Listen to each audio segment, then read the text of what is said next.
za kaunti. Leo hii ikiwa tumekuandalia mdahalo bab kubwa hapa hivi, ikiwa kuna wagombea 6 ambao wanataka kuwania ugavana katika kaunti hii ya Nakuru. Je, itakuwaje? Leo itakuwa ni siku ya kutathmini, kuwapiga msasa, vile vile kuweza kujua sera zao, manifesto zao ni zipi, na je, watazitatua vipi changamoto na vipi ambavyo wataboresha kaunti hii ya Nakuru. Kuna mengi ambao tumekuandalia hapa kutoka katika hoteli ya Midland, lakini nataka kwanza tupate vidokezo, alafu baadaye tutarudi hapa, manake tayari wageni wetu washafika. Tuko nao katika ukumbi huu, wako tayari kuweza kuwasikiliza na vile vile kuweza kuuliza maswali yao kwa wagombea hao 6 ambao tutaweka hapa, ili tuweze kuwahoji, tuweze kuwasikiliza, tuweze kujua ni yapi ambayo wamewaandalia wakazi wa Nakuru. Je, mkazi wa Nakuru anataka nini? Anataka kufanyiwa nini? Na je, wao wataweza kufanya nini? Mwenzangu Ibrahim Karanja pia yuko hapa, atatueleza ni kina nani hao 6 ambao pia tunawatarajia usiku huu. Well, here it is indeed a very tight contest for the Nakuru governor race here in Nakuru County. 5 candidates having lined up themselves to unseat incumbent Lee Kinyanjui, because you talk about Senator Susan Kihika. We also have Dr. Stanley Karanja. We have Nakuru's pioneer Senator James Kiarie Mungai. We have Elijah Karanja as well as Munywa Wayaki, all of whom are here. And so far, here I can tell you, it's going to be a tight debate. But first things first, let's head to the highlights for KTN Leo.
kituo cha malipo ya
Dereva kutoka Wales Elfin Evans alikuwa nyuma ya mshindi kwa chini ya dakika moja. Katsuta Takamoto aliridhika na nafasi ya 3 huku mshindi wa zamani Sebastian Ojia akiridhika na nafasi ya 4. Yeah, pretty happy. You always want one better, unfortunately, but overall really happy for the team more than 2 years in a row on the podium is such a nice result, so I like this rally, but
Well, a very good evening to you and welcome to this special edition live from the county of Nakuru. Now, this is one of the series of debates that we are organizing at KTN.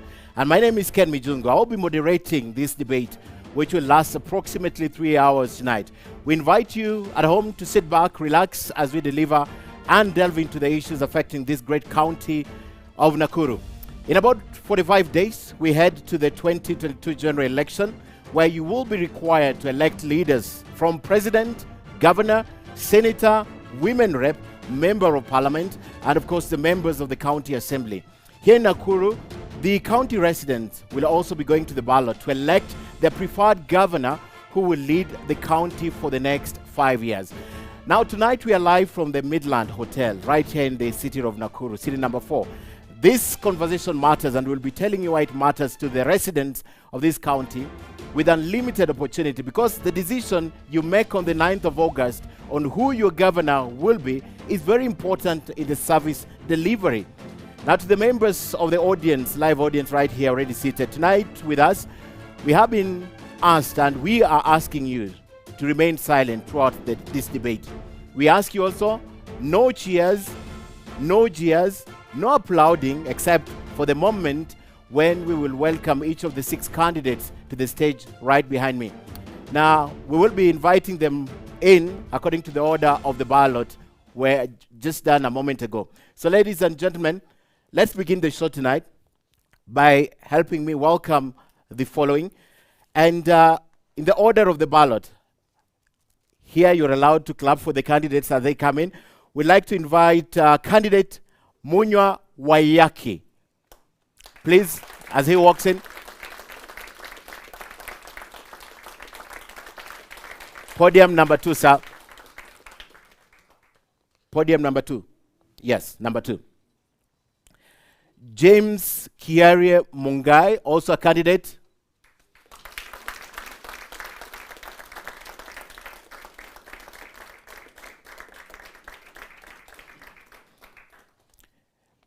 Number 3, sir. Next candidate is Dr. Stanley Chege Karanja.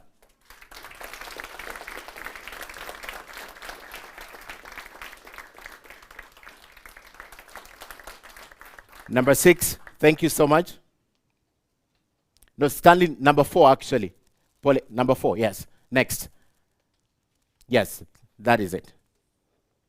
And then finally, Elijah Chege Karanja.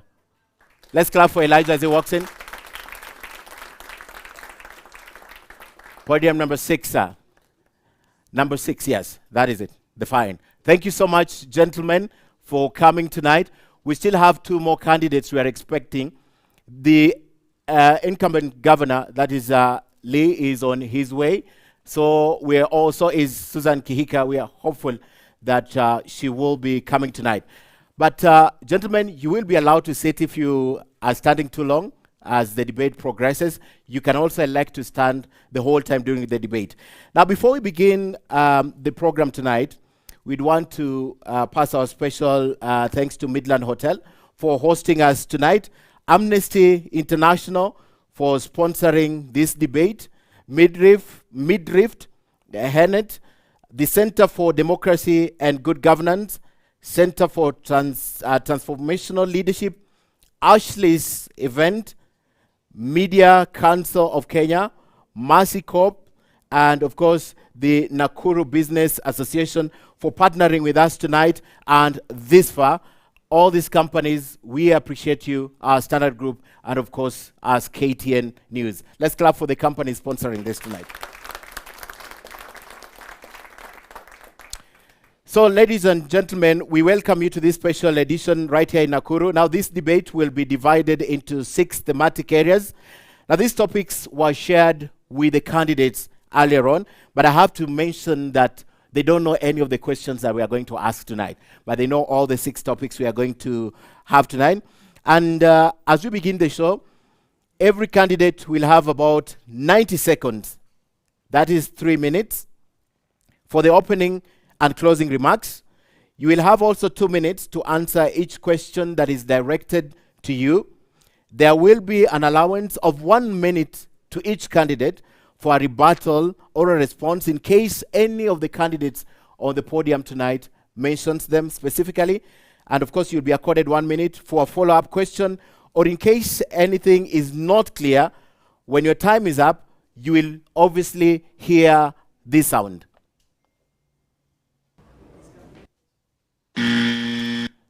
All right, so that sound will indicate that your time is up. 90 minutes opening statement, and of course 2 minutes to answer the question, and an additional 1 minute for rebuttal or response, or an additional minute for response.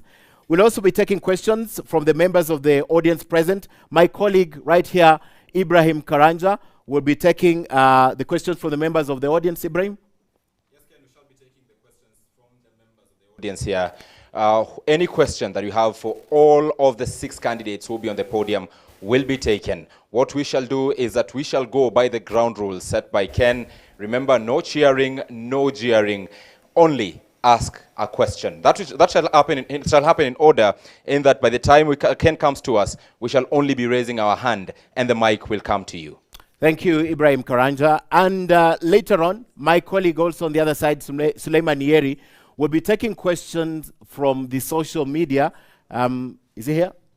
Yes, of course, Yeri is also here.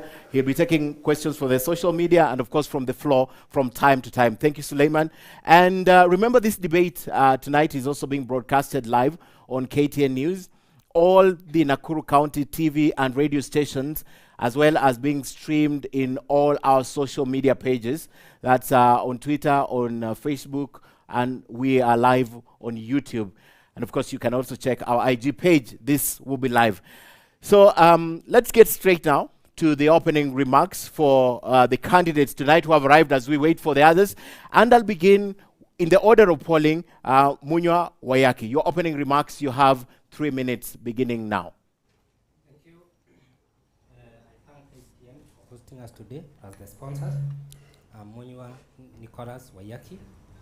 My background is surveying, masters in policy and administration, and currently pursuing my PhD in public administration in the University of Nakuru. I'm a resident voter of Nakuru, born and brought up in Nakuru, a person who used to see Nakuru great, and a person who grew seeing Nakuru deteriorate in its greatness, and hence the need to vie for this seat so that we can restore the glory that has been lost of our county.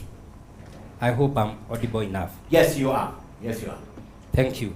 My clarion call is we join hands and make this county great and enjoy to the latter the fruits of devolution like any other county has been doing in this great Republic of Kenya. And also condemn the spirit of returning money under any circumstance to the treasury, because that is denying Nakuru what is rightfully theirs. Thank you. Let's clap for him. Asante sana, and it helps if you save us minutes like that. Asante sana, Wayaki, for that. Candidate on number 4 with the order of polling, that is Dr. Stanley Chege Karanja. No. Your 3 minutes begins right now. No. Oh, you interchanged. All right, go ahead, sir. Wow. He's Stanley. Stanley, yes, you interchanged the podium. Let's go ahead. Stanley, Okay. yes. Yeah, go ahead, Dr. Thank you. The first thing is to thank the Almighty God for this opportunity, and KTN for the opportunity, and all the Nakuru people who have come this day here to be able to discuss matters Nakuru County. My name is Dr. Stanley Chege Karanja, hashtag Stano ni dawa, hashtag Gavana Nakuru ni Stano. God created us to be able not only to transform, but to transcend what we do. And that's why, by realization that God created us for a great purpose to transform the world and to transcend it, to be able to alleviate sufferings of beings, that's why in my call as a Kenyan citizen, Nakuru resident, I'm vying for the position of Nakuru County Governor. What do I believe in and what do we need to change? We've taken many things for granted. We need to inspire and motivate all different levels of government, and particularly in Nakuru County, and various stakeholders, so that we can transform this county together. Na nikisema na Kiswahili, lazima we must bring critically socio-economic transformation for our people. Lazima tuangalie mjadala kuhusu elimu, maadili, maarifa na kazi. Pia lazima tuangalie mambo kuhusu maji, kilimo, biashara, barabara na vipi viwanda tuweze kuinua jamii zetu. Pia lazima tuangalie mambo ya makao. Tunaishi namna gani watu wa Nakuru, watu wa Kenya? We live in pathetic situations. If you go to Nakuru on top of Menengai crater and look down, or if you take an opportunity to take an aerial view of Nakuru, you'll be mesmerized negatively by what you'll be able to see. Things like looking like shanties, yet we are a city. Makao, afya, we need to provide universal health coverage for our people without paying a penny. It is possible. Without much ado, we should not forget our environment, and we shall be secure.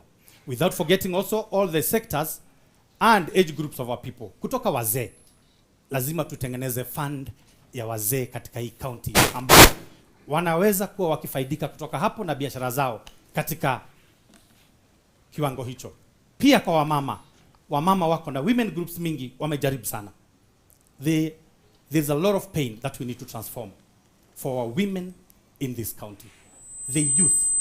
There is no any country or organization, whatever big company, for it to become, it must take care of its youth. Dr. Stanley Karanja, your time is up. You'll have 3 minutes at the end of the debate to continue that statement. But thank you so much. Let's clap for Dr. Karanja. And sorry, we changed with Elijah, but you go, sir. Your 3 minutes begin right now. Thank you. Yeah, thank you very much, KTN. Thank you very, very much, Midland. Thank you very much, the audience. My name's James Kiari Mungai.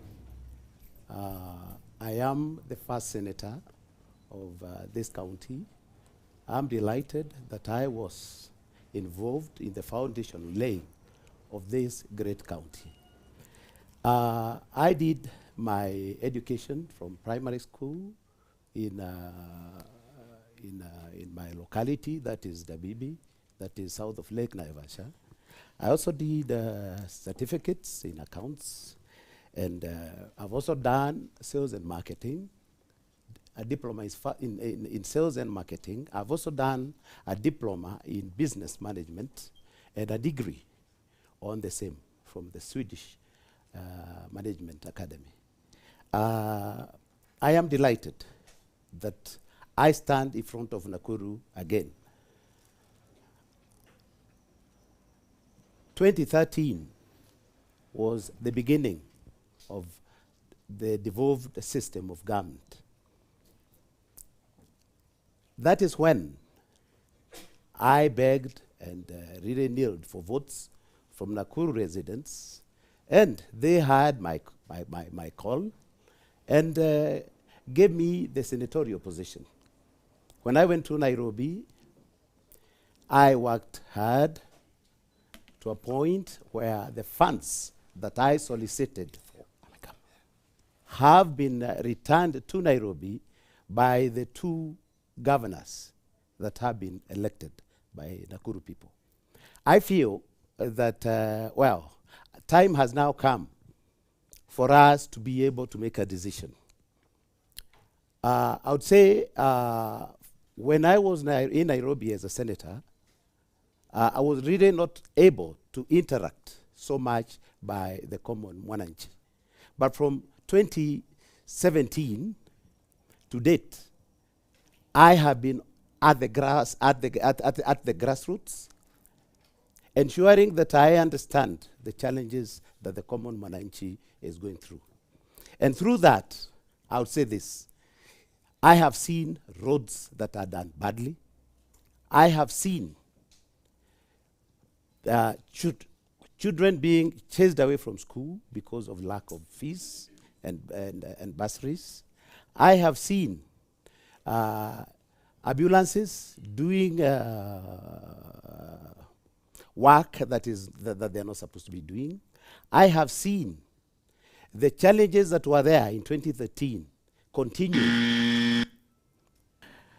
James Gary, your time is up, and of course, you will have another opportunity at the end of the show, at the end of this debate, to complete your remarks. But thank you so much, and because it was an opening statement, unlike your voting block, again to applaud you, ladies and gentlemen. Next, before we continue, I have just noticed two things. Ladies and gentlemen in the audience, we know that we didn't ask you to switch off your phones, but we're now asking you to either put them on vibration or remove the tone so that we don't have an interference. But even as we wait for Elijah to make his opening statement, we have just learned that Governor Lee has just come in, so we'd want to welcome Governor Lee.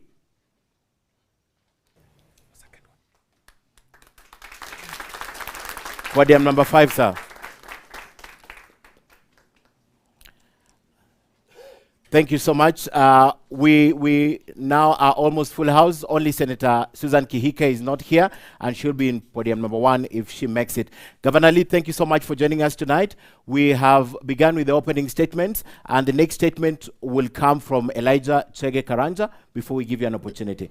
Your 3 minutes begins right now. Thank you, Mijungu. Thank you, the audience. Note to my panelists and Nakuru residents. I cannot make any statement referring what I intend to do in Nakuru right now without, first of all, consoling the people who have lost their loved ones in this county, and their names cannot be forgotten. And I will use this opportunity to mention them. Susan Ombui, a mother of 3. I am a father.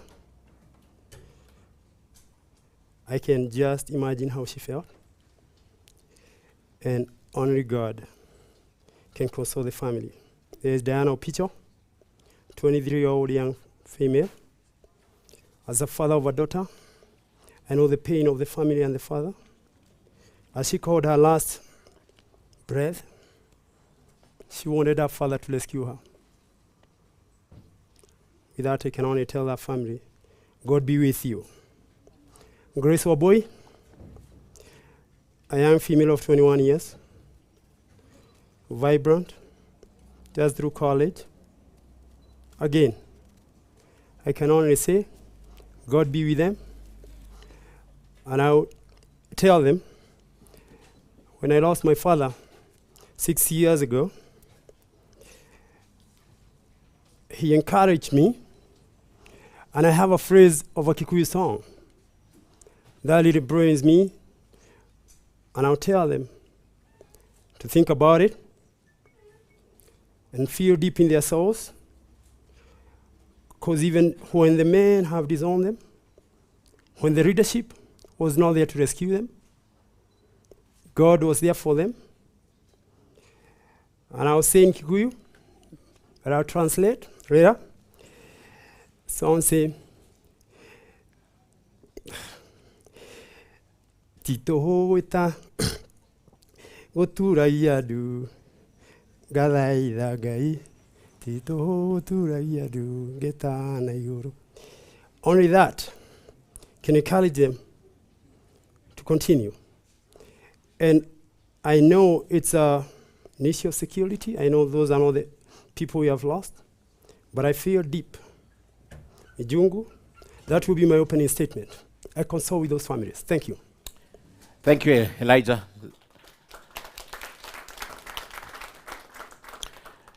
And finally, Governor Lee, you have 3 minutes to make your opening remarks, starting now. Thank you. First, I want to take this opportunity to say, unlike my colleagues, I am one who is in office. And therefore, I must start with a big thank you for the 5 years that I'm currently serving. And even as we draw to an end, we owe our tenure to the people of Nakuru. And therefore, any conversation on future plans must begin with a thank you of where we started. Then secondly, you don't apply for a job without your CV. It's good to say that I'm a graduate of Kenyatta University. I studied arts. Later, I went to the University of Nairobi. We have done business administration and later international relations. And I want also to confirm that at the time when I studied these things, I did not know how useful they would later become in my job as a governor. Every so often, we have ambassadors who are coming here. If you don't understand the international system, you'll find yourself floating. In business, how to manage business, understand their issues and their problems, again, that becomes very important. So your education is very critical to the job you're applying.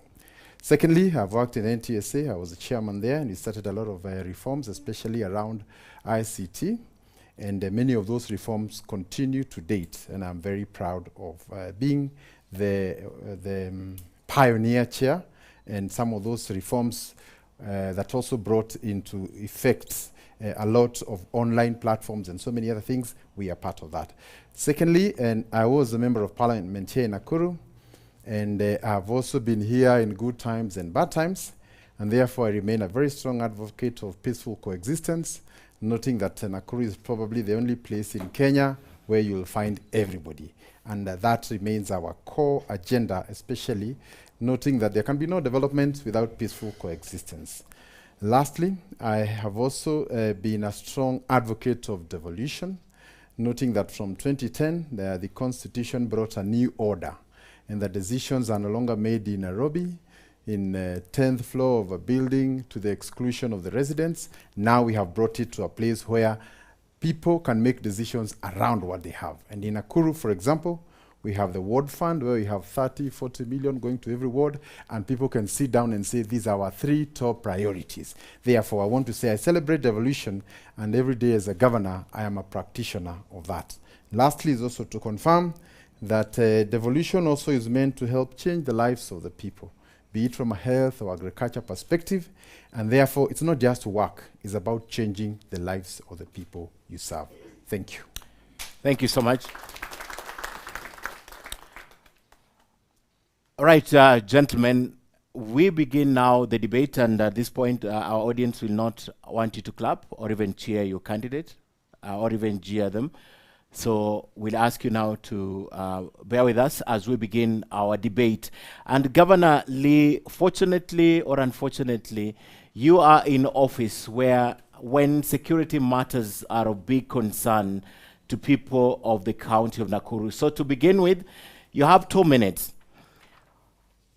How would you assure your voters of Nakuru that they will be around on the 9th of August with what's happening in Nakuru County? State of insecurity. There's concerns about security. How would you assure them that they will be here on the 9th because they're concerned about their security?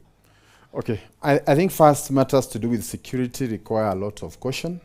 It will be extremely inappropriate to say that insecurity in one place is therefore a reflection of how the whole county is. And some of those alarmist statements can also be misleading and also lead to serious consequences. We have an issue of security, yes, it is localized. These are organized groups in urban centers. Are they being checked? Is the government up to the job? Yes. And even now, we have just come from a meeting around that, and very soon you will see very swift action. But I think also it's good to look at security beyond just the assurances, but also what infrastructure have we put to ensure that those things do not recur.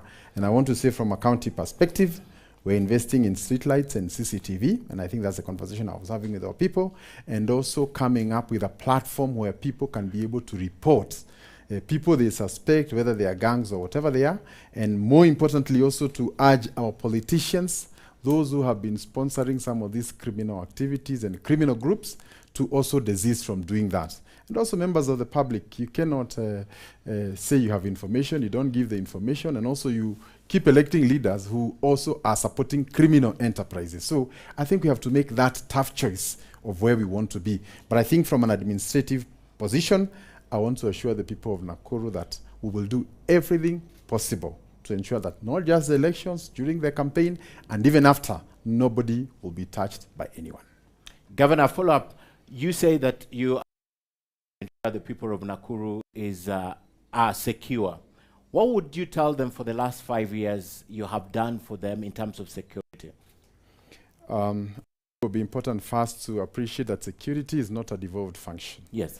And therefore, our role in security is to the extent of cooperating with the national government, and where there are issues, we can be able to deal with them.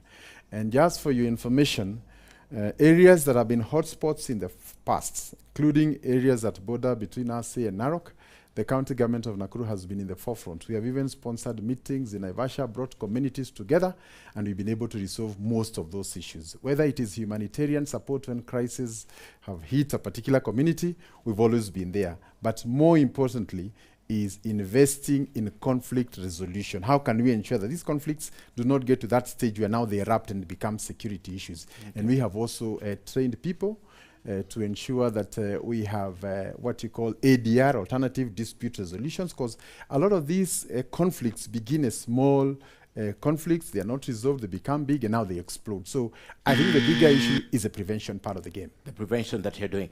I'll go to the former senator, because this is important, and as much as your role is in the county, is also in the national government, and you check the governor. This is a concern. I'm just looking at your ideas as a governor. Your work will be to cooperate with the national government to ensure that there's security, and you'll take ideas and the grievances of people of Nakuru there if you become the governor. What is at the top of your mind when you think about representing the issues of security to the national government if you're elected?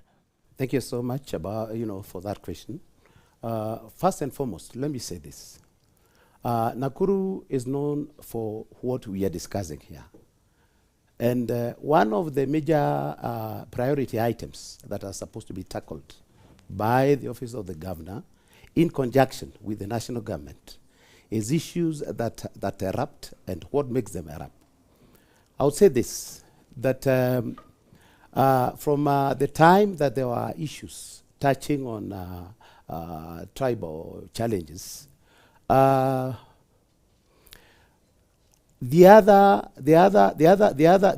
other security issues that have arisen are security issues that are brought about by lawlessness, by gangs.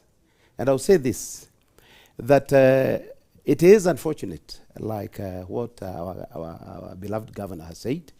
It is sad that there are individuals in leadership that have played part in creation of this insecurity, particularly in the city of Nakuru. I would say that the matter has taken long, and given a chance, I would ensure that such challenges are concluded as fast as possible. I will ensure that if there's laxity from members of the national government that are supposed to address issues that bring about such challenges, we will, and I will, also liaise with even the national government itself to ensure that if we have local administrators that are not taking proper action, that they are removed to ensure that Nakuru people have peace. Munywa Wayaki, there are different facets of insecurity, but I like to pick only two that right now we see pockets of them in the county of Nakuru. The criminal gangs, and we know, we have reported what's happening here, and of course the ethnic differences. The governor began by painting a picture. This is a cosmopolitan county. What's your idea? Forget about even using the national government, that you can implement to the people of Nakuru, especially the two criminal gangs and ethnic differences? Thank you. I would look at insecurity with a different lens. Insecurity is brought by denying people opportunities. So when we talk of arresting gangs, it is more reactive than proactive. How do we look at insecurity from a proactive angle? We give people opportunities, we give people access to resources, and they will have less time to engage in crime. So, as a governor, I will ensure that people access their rightful resources. I will ensure those people who are being involved in those criminal gangs are given better avenues to source their energies too. That is in regard to gangsters and those simple insecurities. Because even in our family setup, if you deny your kid a chance to go to school, and that kid is growing up and building energies, definitely that energy must be diverted into something that is negative. And that is where our county is. More of these is just secondary of what we have denied as primary. Number two, as far as ethnic insecurity is concerned, we appreciate here and today that Nakuru is a cosmopolitan county. And therefore, even in the setup of the county, we should have a reflection of the county in regard to communities that occupy this county. Unlike what is happening in this administration and in the previous administration, we do not have a reflective angle of all communities involved in governance of this county. So going forward, I will make sure that I put all on board. Thank you. Right, an issue has been raised there about nepotism that I'll be putting, because you mentioned the current administration directly, and we promised there'll be follow-ups, and if you mention, you are able to respond. But before I come to you, Governor, I'd like to put this to Dr. Stanley Chege. Same question: what are your ideas that you'd want to share with the people of Nakuru, especially on those two angles, criminal gangs and of course the ethnic crimes? Thank you, Ken. Security matters. And this is not only at this county level, but national. In this country, we spend a lot of money, 200 to 300 billion in every budget on matter security. Why are criminal gangs thriving particularly? As my colleagues had said, first is some politicians who take advantage of the criminal gangs. And by and large, they are known.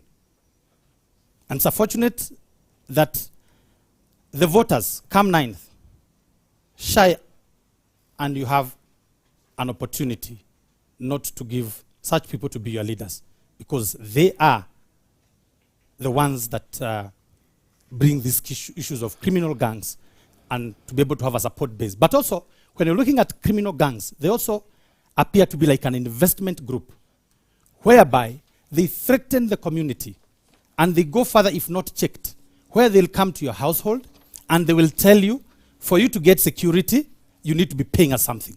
So it becomes another government, which does not need to be let loose. But again, why do criminal gangs thrive? It's because of the setup of our settlements in this country and in our county. Because when you have the entire land, which in Nakuru County you have 7,500 square kilometer, and yet you have households spread and not together. When you go to the developed world, you will see settlements are put together. Even the issue of managing security becomes better. That is what we need to inspire the people of Nakuru going forward. We need to know how shall we live together. Then the rest of the land, we can use it usefully as a factor of production to produce for our great nation, which also connects to... Right, your time is up, and I'll still be coming for that response, but I'd like to go to Elijah. Your opening statement was a statement about insecurity. So I'd like to give you that opportunity, especially on ethnic differences before, and then you can speak to us your ideas of how to deal with the criminal gangs. Okay, first of all, Mjungu, I'll go back. I was consulting with the family, but I go for my philosophical, political philosophy and why I'm vying. As a matter of fact, the reason I'm vying for these is 3 simple things: jobs, jobs, jobs. As a matter of fact, from now, refer to me as Governor Jobs, because I'll give breakdown of how we will eliminate criminal activities through jobs. We will restore dignity of our people through jobs. We improve our neighborhood through jobs, because when you have a job gives you dignity. It gives you security. It gives you medical. It maintains a family. That's how important a job is. And the first job for an executive officer in a county is to create a job. And I know Mr. Lee agrees with me on that respect. So about the gangs especially, you have to understand the psychology of gangsterism. As a matter of fact, most of the people we are calling gangsters are kids that need to be rescued. You find Confirm has kids as young as 12, 13 years. I don't know how you deal with those kids without reforming the system. And you need a 4-tier system to eliminate gangsterism. You need law enforcement, you need a civil service, and then you need the county government to come with projects of enhancing and giving these young men opportunity, because all they need is opportunity, because for them, a gang is a family. So you have to give them an opportunity so that they can pursue their dreams. If you do that, you choke the gang and you kill it. Nakuru is not the first one, but Nakuru is slowly becoming a gangster's paradise. Let's agree that. Kwaroda, Pondamali, gangs are all over this place. In-house and gangs that want to expand. And if you don't do something about it, anybody heard about Sinaloa cartel? They govern Mexico, a city, a big country. That's what is going to happen with gangsterism here. I might go back to ethnic. It's all about economic opportunity, Mijungu. It's about jobs, jobs, jobs. I have never seen Indians and white folks fighting anybody here. Right, your time is up, but we'll come back to you. Governor Lee, I'd like to give you that opportunity that was thrown to you by, I think, if I'm not wrong, Munya, on nepotism and employment. Because one thing that is coming from this is for us to do the right thing with the gangs to get them out, we have to give them opportunity. But that's what he was bringing to your table. I think first it's good to appreciate that you cannot look at criminal gangs in a simplistic way that they just lack opportunities. I think it's a culture that is deeper than that. But I think for us as planners of urban centers, there are certain conditions that make it easier for some of those things to occur. One is availability of drugs across. 2, no education. And 3, lack of social amenities. If, for example, people have nowhere they can go and play basketball or volleyball and that kind of thing, then those young people will actually be there idle, not knowing what to do, and they have a lot of energy. So young people generally have a lot of energies. How can we get these energies into the right way? And I think one of the first things is also look for alternative avenues of engaging. Even if they have money, they need to be engaged physically.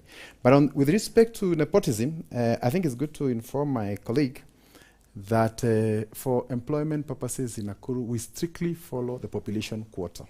If a particular community is 5% or 10%, they will get their share. And we are open to any form of audit that would be able to establish some of those things. So, and I think also, maybe it's not good to blow the story beyond proportionality. If Kisumu, Mombasa, Nairobi, all these things are there. So statements like Nakuru is like a gangster's paradise are most reckless, both to a tourism and hospitality sector, and they should not also be said, because we work here every day. So when also we create perceptions of that nature, we are also acting irresponsibly. Thank you. Thank you, ladies and gentlemen. I think it's time now for our first break. But before we take the break, I'll go to my colleague Ibrahim. Ibrahim, if you could find someone who has a question, who lives in this place for just a minute to ask a question about insecurity. Ibrahim. Yes, Ken, I'll do that. And I saw you raise your hand, and I'll give you this opportunity in less than a minute to shoot your question to one of the candidates. Start with your name and where you come from. Thank you very much. My name is Adan Murugu. I'm here at the courtesy of Stand Media Group. I was in the last debate at Kilimo Hall in Egerton University. That was 2017. Okay, fine. I have a structured question for all the candidates, but this one goes to the independent candidates. There you are. In relation to post-election violence of 2007 to 28, and the current situation at the moment, I would wish that you take me through this journey, because your responses to the question which was put to you by the moderator were not very convincing. I think from 2007, when the governor was the MP around this place here, we had an increase of population. And that way, led to this kind of the security menace we're having at the current moment. So I'm interested to know from Mr. Munywa, my former senator, Dr. Karanja, and Erija. You take me through the journey from 2007. We had acted an increase of population, people coming from other areas. These actually, I've lived here for the last 50 years, I know. This is actually the major cause of this kind of a problem you're having. Thank you very much. Well, thank you. I'm sure the independent candidates have heard that question, Ken. And immediately we come from this particular break, they will be having an answer to that.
Let's all sit down.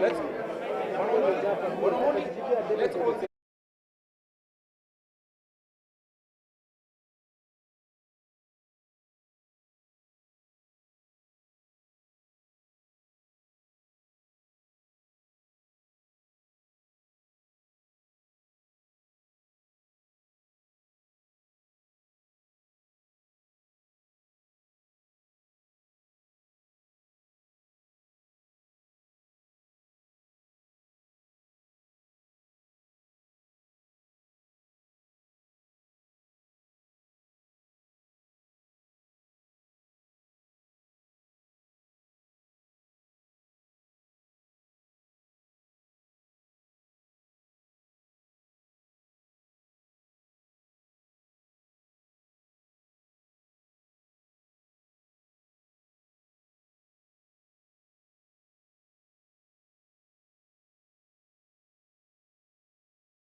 And welcome back. We are live from county number 032, if I'm not wrong, the county of Nakuru. And tonight we are talking to the candidates for governor, independent candidates, and of course party candidates.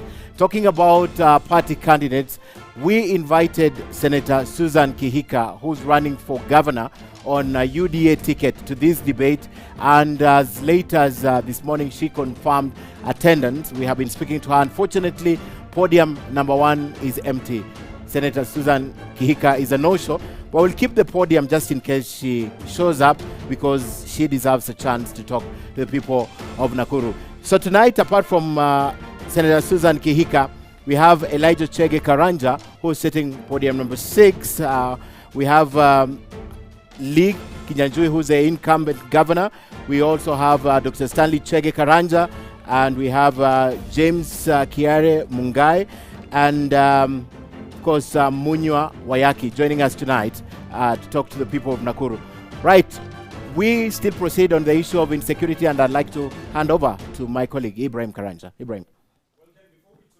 Break, we were speaking to the people here and getting the questions from the people. Remember, the issue of leadership is not only about the leaders and the question we ask, but about what the people feel should be addressed. And we took one question which was addressed to the independent candidates, which they shall be responding to. But right now, I want to take one more question, and this time from our partners, the Midrift Human Rights Network. I'll speak to you, Bwana Omondi, to shoot your question to either or all of the 6 candidates, please, as you stand. Thank you, Ibrahim. My question will go to our current governor. We have spoke about the issues about peace and cohesion in Nakuru County. As a county, we are alive to the fact that we have had a lot of challenges since 1991, when Nakuru district was, the current Nakuru county was a district. And in the wisdom of the county assembly, they have passed 2 legislations. First was the Nakuru County Violence Prevention Policy, and also the recently passed Nakuru County Peace Building and Conflict Management Law that we have been informed that you assented to it. So what is the status of the implementation of this particular legislation? The second question is about, recently we had a very good meeting with the community health volunteers, and health being a devolved function, it's quite important to note that the county assembly, again, in their wisdom, they passed the County Health Services Act. So we want to see the implementation. You can share with us the status of the implementation. In 2013, 2014, there was a law, County Public Participation Act. We have not seen a robust public participation in matters the county. Thank you. I think we have gone ahead of us. The question was about insecurity, but we'll definitely be addressing your 2 other questions when we come to that. Ibrahim? Well, I'll pick another question. People seem to be very quiet on this side, so I'll go back to this side and give the gentleman at the front, Ken, the opportunity to shoot his question. Even as we go to the candidates to again answer all the questions. Remember, it is a government for the people, by the people. Start by your name and where you come from, sir. My name is Edward Kings Maina. I'm a resident of Nakuru, Tangu 65. I have a question targeting the retired senator and the current governor. It's a question about economic posterity. The county... I'd like to stop you. We will take economic questions when we talk about economic questions. Right now, it's about security. I think, Ibrahim, there's no other security question. It relates to security, please. It relates to security. Okay, go ahead. Economic posterity underscores security. You have just told us we shouldn't be reckless when we talk about why insecurity by gangs exists. In your current government, for the last 4 years, you have returned to Treasury a total of 17.12 billion. Yet, you are known to be advocating for empowerment of small, medium enterprises. But you have not paid pending bills. How does this enhance security?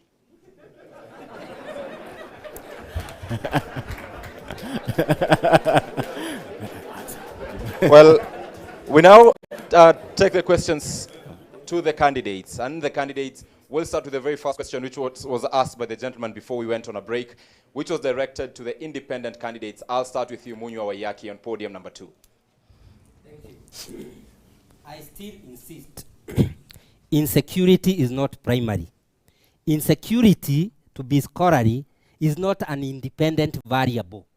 It is a dependent variable. It is a variable that is influenced by others.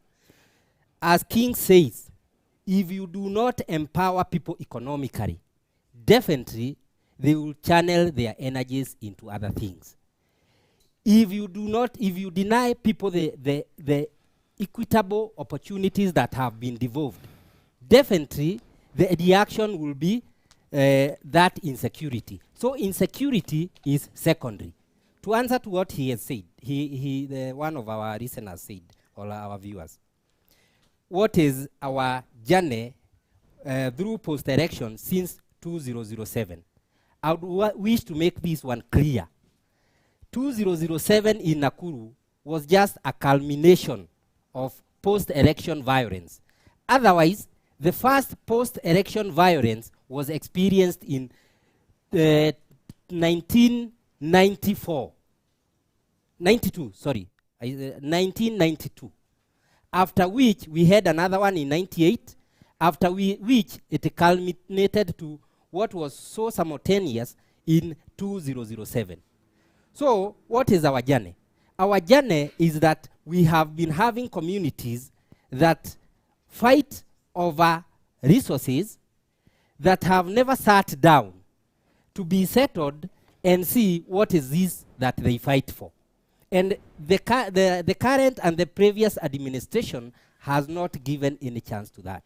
Going forward, if God so wishes, because it is all upon God and your prayers, when I come in, that must be addressed in totality. What is this that brings in conflict? When we go to elections, we have neighbors fight each other. Thank you, Munywa. Your time is up. I will take the same question to the second independent candidate on podium number 3, former Senator James Kiarie Mungai. Thank you very much. I heard carefully the question that was asked, and it is a question that primarily touched on the clashes that emanate from political violence.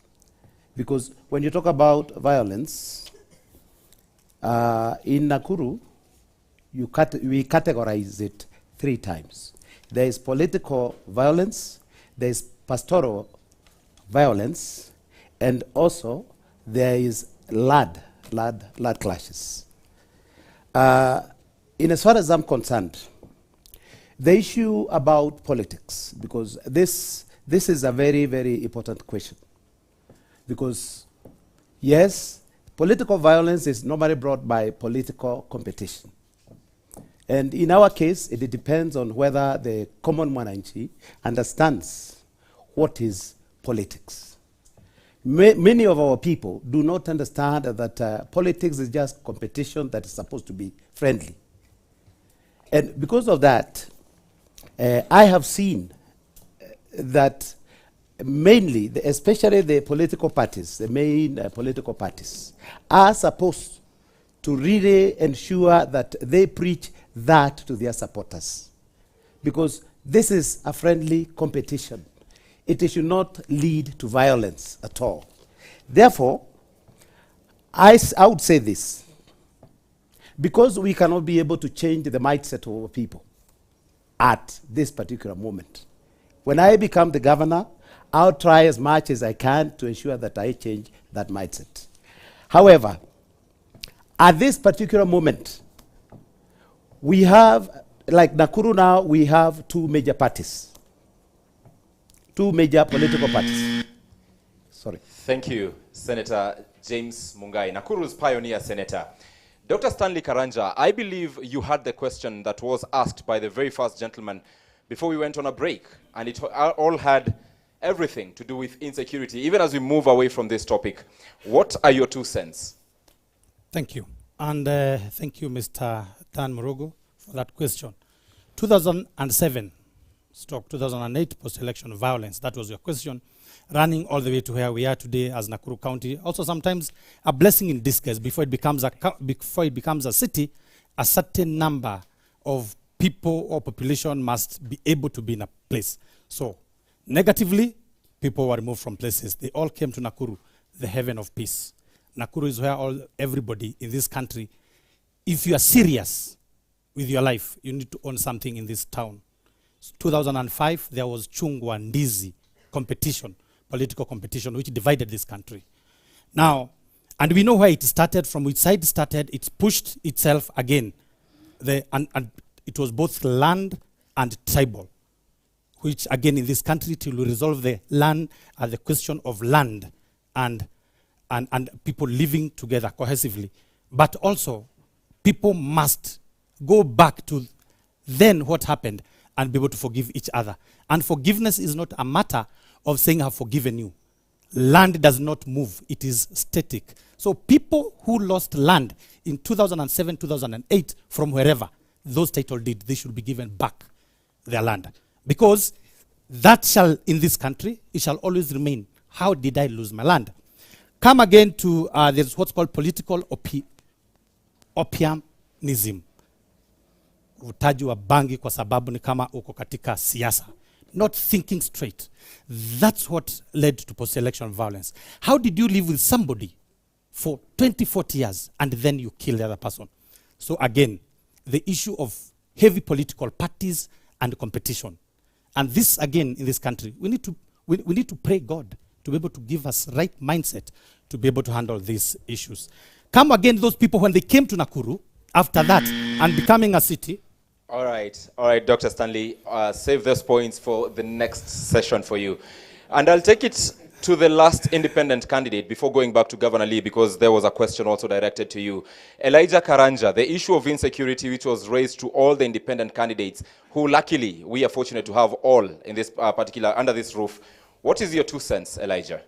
Okay, first of all, I go back to Governor Lee, because he told me I was sensitive because when I call Nakuru gangsters paradise. I'll give him statistics. Maybe he doesn't look. And it's from national government. Rape, 40%. National average, 12%. Gender-based violence, 16%. National average, 9%. Narcotics, 35%. National average, 17%. Murder, 25%. National average, 15%. If you don't think that's a gangster's paradise, then I don't know what a paradise is. What is the source of that information, Elijah? Actually, it's National Crimes Research Center, a government institution. You can go check. So I'm not creating figures here. About the issue of coexistence and post-election crisis, simple, mechanized farming.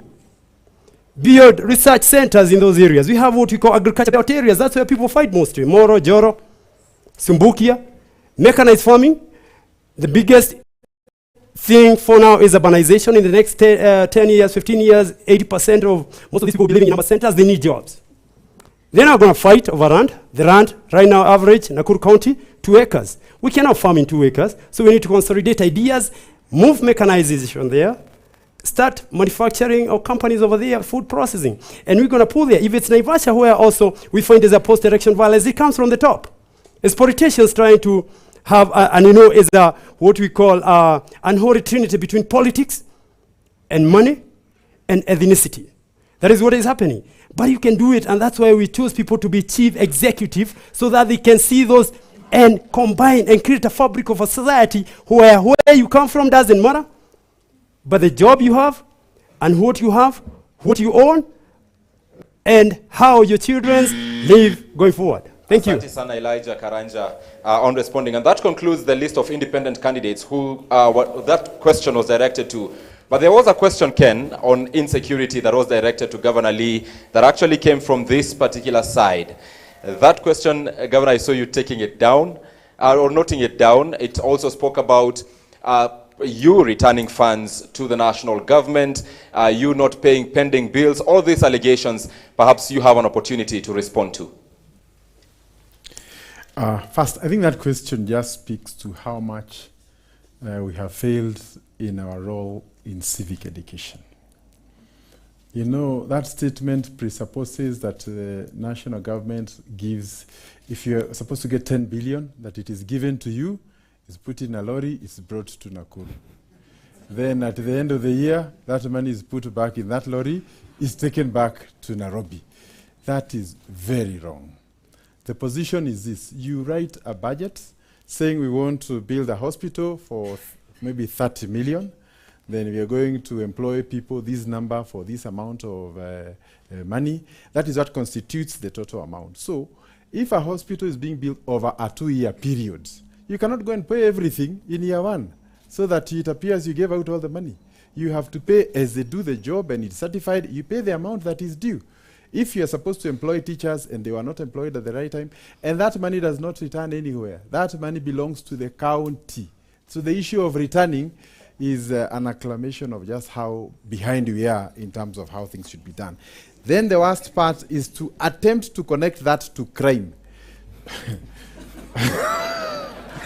I don't know how pending bills would lead to criminal gangs, but I want to say when we got into office, the pending bills were about 4-point-something billion. We are now at about 2, but I want to say those eligible bills have all been paid. What I've not paid is what I cannot ascertain whether work was done or never done. and I do not want to be in the business of cleansing what I do not know. So I think I have also to take responsibility for the job that has been given to me, but also want to confirm that prudent management of resources is not just about using all the money you get. You know, we are building a hospital, a road over 2-3 year period of time. There's retention for a job that has been done. So I think for those who would want to imagine that the public is so naive, I think this is not the time. Thank you, and right on time for Governor Lee Kinyanjui. And Ken, in the next set of questions, we will even allow the candidates to answer the questions that were posed by one of the partners, the Mid-Rift Human Rights Network. Also, very many other residents here want to ask questions, even on social media through our Twitter handles and social handles. But right now, I bring it back to you, Ken. Thank you, Ibrahim. And I think unless there is a supplementary question on security, I think we have delved on that adequately. I'd like to move forward. We have a few minutes to the clock before we take the news headlines, because on KTN News, the news comes fast. But I'd like to bring the issue of leadership and integrity. It's a discussion that we are going to have in the next hour also, once we're done with news. But I'd like to begin with the former senator on leadership and integrity, because it falls right on your table. You were accused to be an absentee senator during your time. Can you get yourself out of that hole and tell Nakuru people why you now want to be their governor? Thank you. Thank you very much, Mr. Munjingu. The matter that you've raised is a matter that I've come across, and it is a wording that was created by somebody that I was not comfortable working with. And what he did was that I did not believe in his ideas. I did not really conform to his style of leadership, despite the fact that we were in government together. So it is the fact that I was not attending his functions that he said that I am absent. However, the idea about my work as a senator, I have never come across to somebody who said that I failed to do ABCD. However, it is good to remember that in the House of the Senate, Nakuru had 3 other senators. So the government or the Senate realized that it had an opportunity where they could use the lead senator to really go outside in a lot of meetings out. Because even in his absence, there were other senators that would still vote on behalf of Nakuru. So that is one of the reasons. So that meant that I was going out a lot because Nakuru was still being represented. Out of the country, I was going to do government work. So, and I could not have said no. When it comes to any challenges that my county was having that required my direct input, I was always there. Okay, thank you. You'll have another opportunity. Ayaki, the issue of integrity is a big issue in this country. In fact, this election will be won or lost on integrity. And Kenyans now more than ever are urged to specifically look at the kind of leaders they're electing into office. You're that kind of a leader who wishes to be the governor, the part governor of Nakuru County. And it's very important that you stand on a pedestal that Nakuru people can say and say he's the right person. Or you put that prototype into a nation or a country. So like when you are raising up your kids, you give morals from your kids. So as a believer of a family setup and morality, I would stand for integrity and nothing else. Number 2, my inspiration of the symbol that I will be using, the David sling, is borrowed from the Bible because I'm a Christian. And I'm a true believer that in Christianity there is fairness. So in going forward, because I would wish to see leaders who this country and county emulate, I would stand for integrity and nothing short of integrity. If you fail the test of integrity, I would say 100%. Even if it was me, you are not worthy leading the society, the county, and the nation at large. Thank you. Thank you. Elijah, I'd like to ask you that same question on integrity. As you stand, this is a big topic and of discussion in this country. It doesn't only concern you as a candidate, but it concerns you if and when you get to the office of the governor. What would you stand on in terms of leadership first, and next integrity, that you can convince the people of Nakuru that this is what I stand for, and this is more important, what you've known me for? Okay, the issue of integrity stems from wastage, corruption, misappropriation. And as a matter of fact, my brother, yes, he takes 6 billion back last year. Let's be, truth is beauty and beauty is truth. Let's talk the truth here. And if you look at this, I have like a general report on County Executive of Nakuru for year 2020. And what amazes me here is, Governor, you spent 76 million for foreign travel. You can account for that. You have unsupported foreign travel allowances. You have irregular contribution to Council of Governors and escrows bank accounts. Imagine Nakuru County. You have, if you didn't know, now you know. Nakuru County has over 50 bank accounts. I don't know what that's for. Okay, again, if you look at it, there's money. It's only how you implement that money. And like I told you, and I told you, Mijungu, call me Governor Jobs. I said, this money, first of all, I want to hire 300 men and women in every ward, in Nakuru County. That's 55 wards. 10,000 they take home. No, 5,000 they take home. 5,000 we give them to SACCO. We put them in the SACCO. They can save in the SACCO. They do 9 months. The last 3 months, we take them to TVET. They don't work. We train them in skills. We train them in plumbing. We train them in electricals, small tertiary courses. And then when they graduate, we give them 60,000 and a certificate. They go home. We pick another bunch. By the end of the program, because I'm not going to take money back, trust me, I'll have supported 80,000 youth in the county. Go do your maths. That is doable. It's not rocket science. And it will stop money being stolen. We take money to our young men and women where we need it, at grassroots. We stop buying products, foreign trips, living big. We serve people. We are here because we are servants. We are not here because we are whatever, bosses. Thank you. All right, I would have wished to come to Dr. Stanley, but I'll come to you in the next hour. But I think because most of these issues have been raised to the governor, I'll give you your minute if you can respond. If you can't respond, then we come back in the other side of the break to answer that.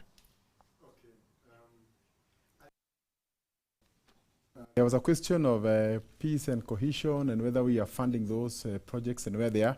I think the thing to note here is that sometimes the county assembly passes bills that require funding for them to be operationalized. So when there are no funds for that bill to be operationalized, say public participation, because you cannot go to a village and call 100 people without funding for it. So I think that is one area that we need to work together. And I also want to challenge members of the public that whenever there's a public participation, the people who understand the issues being discussed do not show up. Actually, it is the people who have nothing else to do who often come. And therefore, we are discussing with a very serious matter, but we end up not getting people who can interrogate the documents that we are talking about. As to my friend and colleague here, we respect him, but running government is not a twanging business. Okay? It's a serious undertaking. So, you do not... all right. Governor, your time is up, but we will give you... We will definitely begin with... ladies and gentlemen, we indulge you to give us a minute. So we are going to take a break right at this point. When we come back, Governor Lee will have a little more time to respond to this. And we now cross over to Standard Group headquarters, that's on Mombasa Road, where my colleague Jesse Rogers is on standby with the day's top stories. Stay with us. The debate continues from County 032 tonight with my colleagues Ibrahim Karanja and Yeri. Stay with us. We are back after the news.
All right, ladies and gentlemen, welcome back to the great debate, first of the series that KTN News and the Standard Group PLC is organizing around the country. We might just appear in your county. You never know. Just call us, tell us where to come. We will come.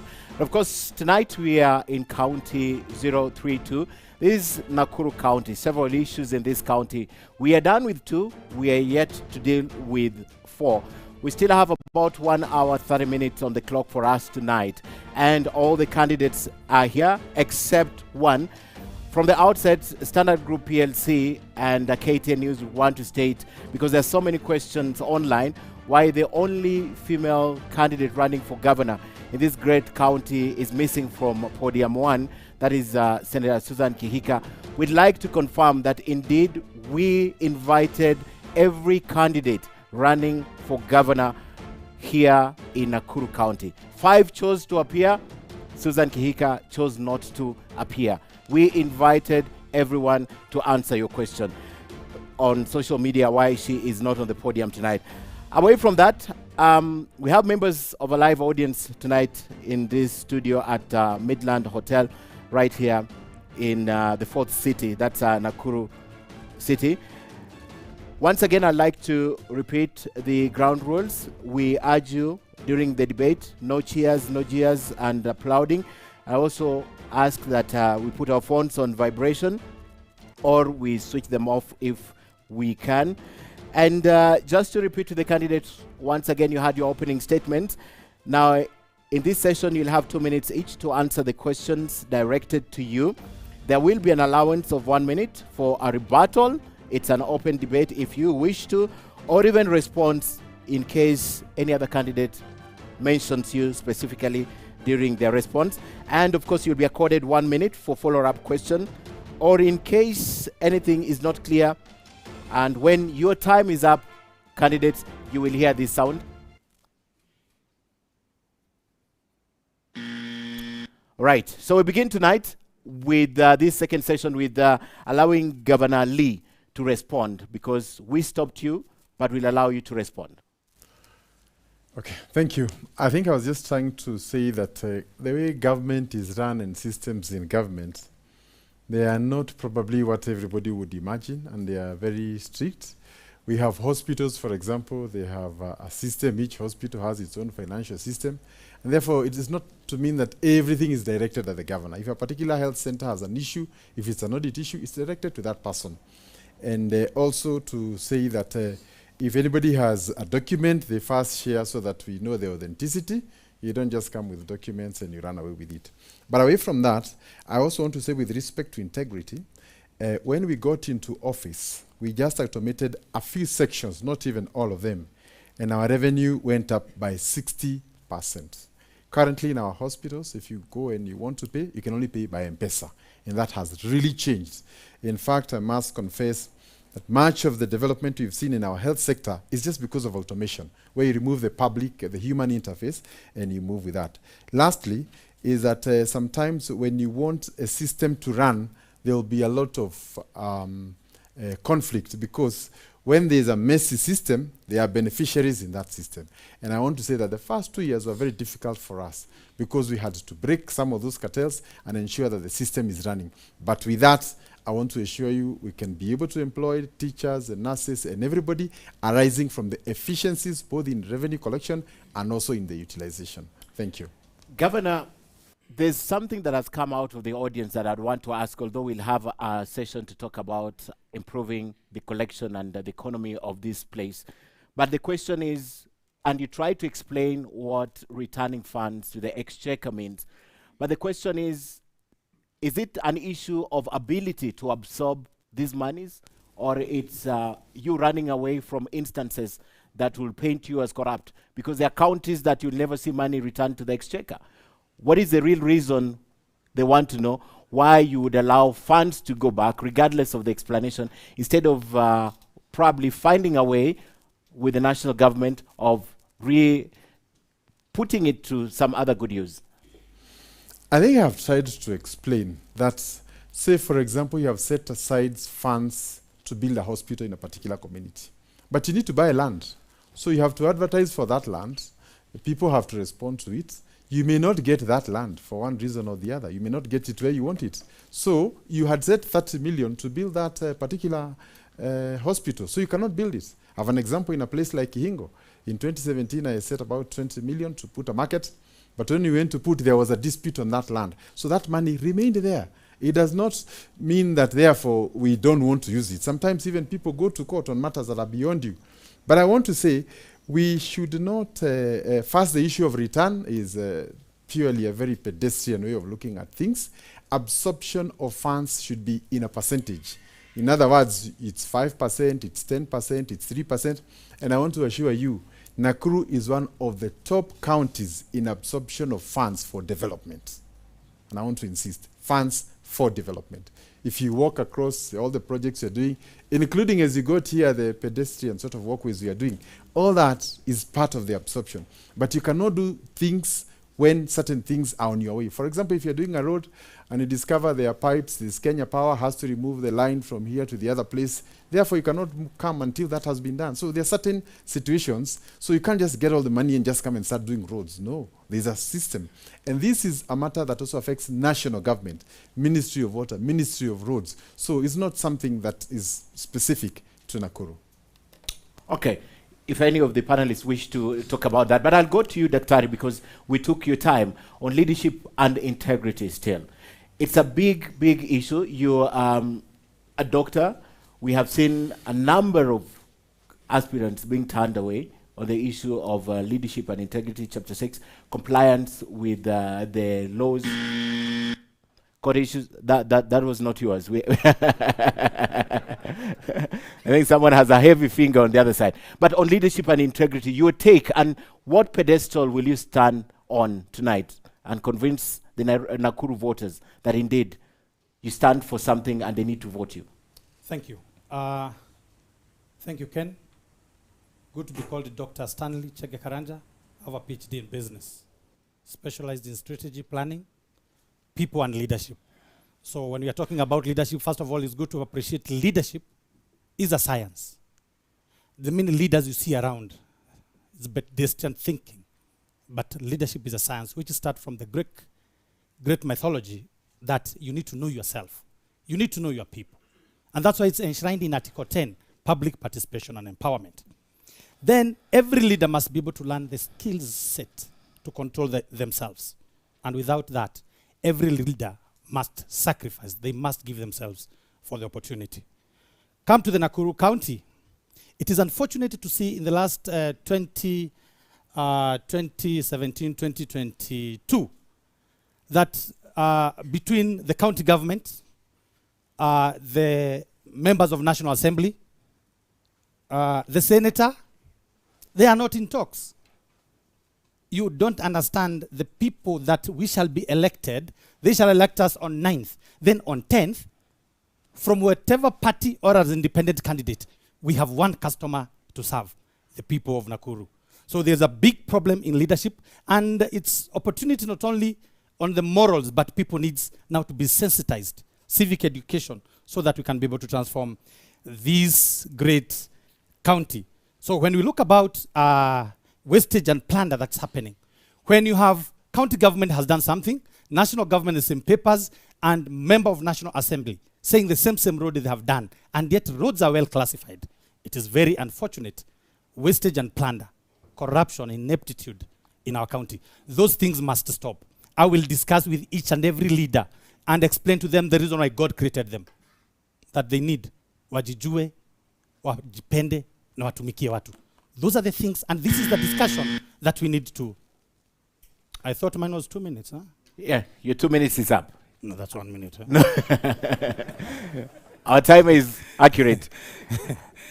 Gentlemen, I'd like to move away from leadership and integrity and talk about the core of the discussion tonight. This is devolution, because it's the reason that we are here tonight. I'd like to talk about 3 facets of devolution. I'd like to talk about health, finances, and education. I'll begin with the health sector, because health is devolved. And one of the sticking issues in the counties is the payment of the practitioners, the payment of the nurses. counties have been affected, and probably also Nakuru County is affected. I'll begin with Wayaki. The nurses issue. One thing about these counties, most of the professionals or supporting staff are employed and they are pensionable. Some counties don't employ their nurses on permanent basis, and this has been a huge issue. How do you intend, for example, to sort out that particular issue in the health sector if you're elected governor? How do you want to work with the staff? Frequent strikes gone. Thank you, Ken. And before I react to that, I would humbly request we desist from using languages like returning money in a lorry, pedestrian, business of twanging.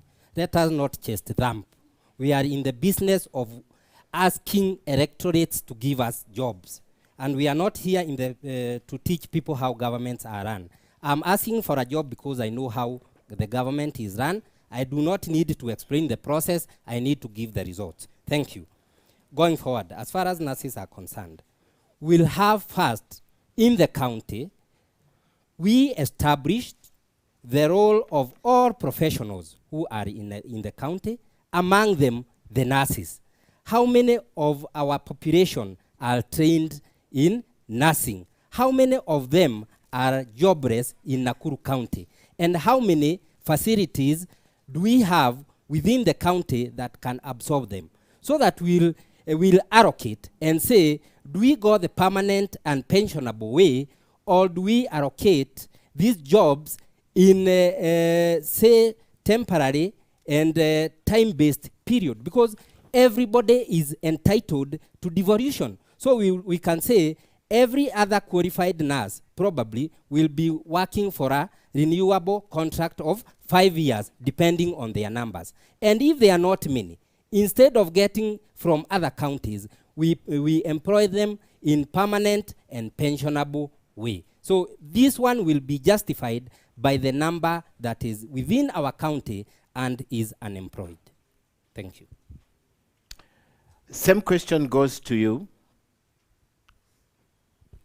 Elijah Karanja.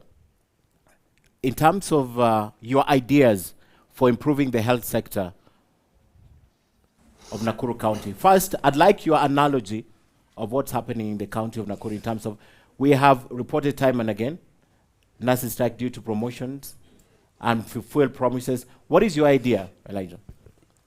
First of all, I don't want to twang attack my governor so much because he's doing bad in that area too. What I think about healthcare, I want to look at it from an economic perspective. I have done my research, and I think we can tap in the 400 billion diaspora remittances that come to this country.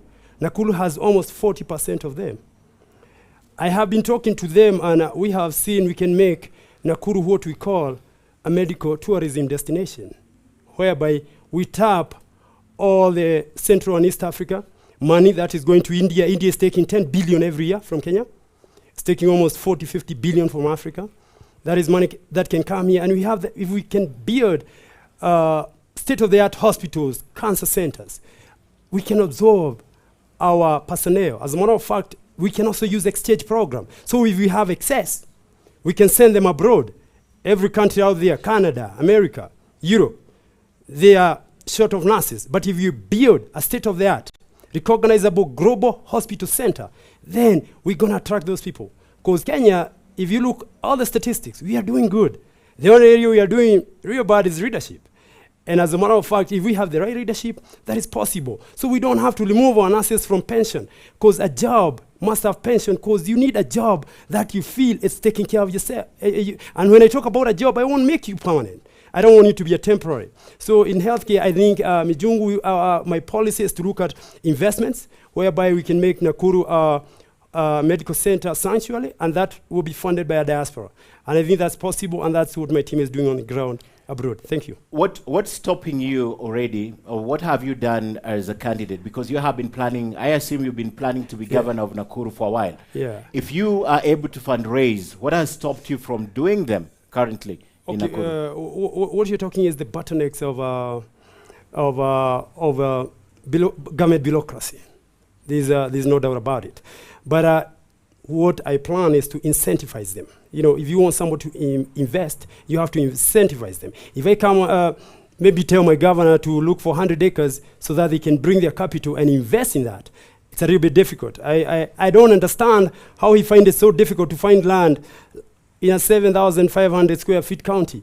I'll find land, and I'll incentivize them, and they'll come. And as the area we're looking so much is industrial park in Maimahio, where land is still cheap, and they're not investing in land. And as a matter of fact, the governor has caveated our land there. People cannot sell, cannot transact. People are poor. They cannot take their kids to school because they cannot wait for an industrial park that will come 30, 40 years. But I will bring diaspora remittances. We will invest there. We will release the people, give them money, they do what they want, and build hospitals. You are saying you will incentivize them. But my question is, does your plan include compulsory acquisition of land? Would that be part of it? No. What I'll do as a county, we'll get land for them. Whether we buy, we're going to use that as an incentive. And then we give them land. And when we incentivize them, they come invest in hospital. Then every Nakuru resident will have a card to get discounted in those hospitals. So if you have cancer, if you have renal problem, you're not going to pay as somebody coming from our county or a different country. So the first beneficiary will be Nakuru people. Lastly, you said bureaucracies, bottlenecks. Yeah. Have you tried and failed? Absolutely. Okay. Let me bring James Carey, the same question in terms of health. What's your idea?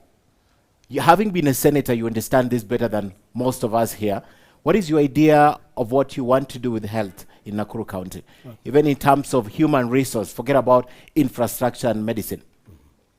Okay, thank you. Let me first of all clarify something. Let me say, you're seeing the five of us here. Some of us have taken the oath of office, and the way that we give answers might be different from the others because of, we have to really adhere to some levels of secrecy. However, I'll give you your minute.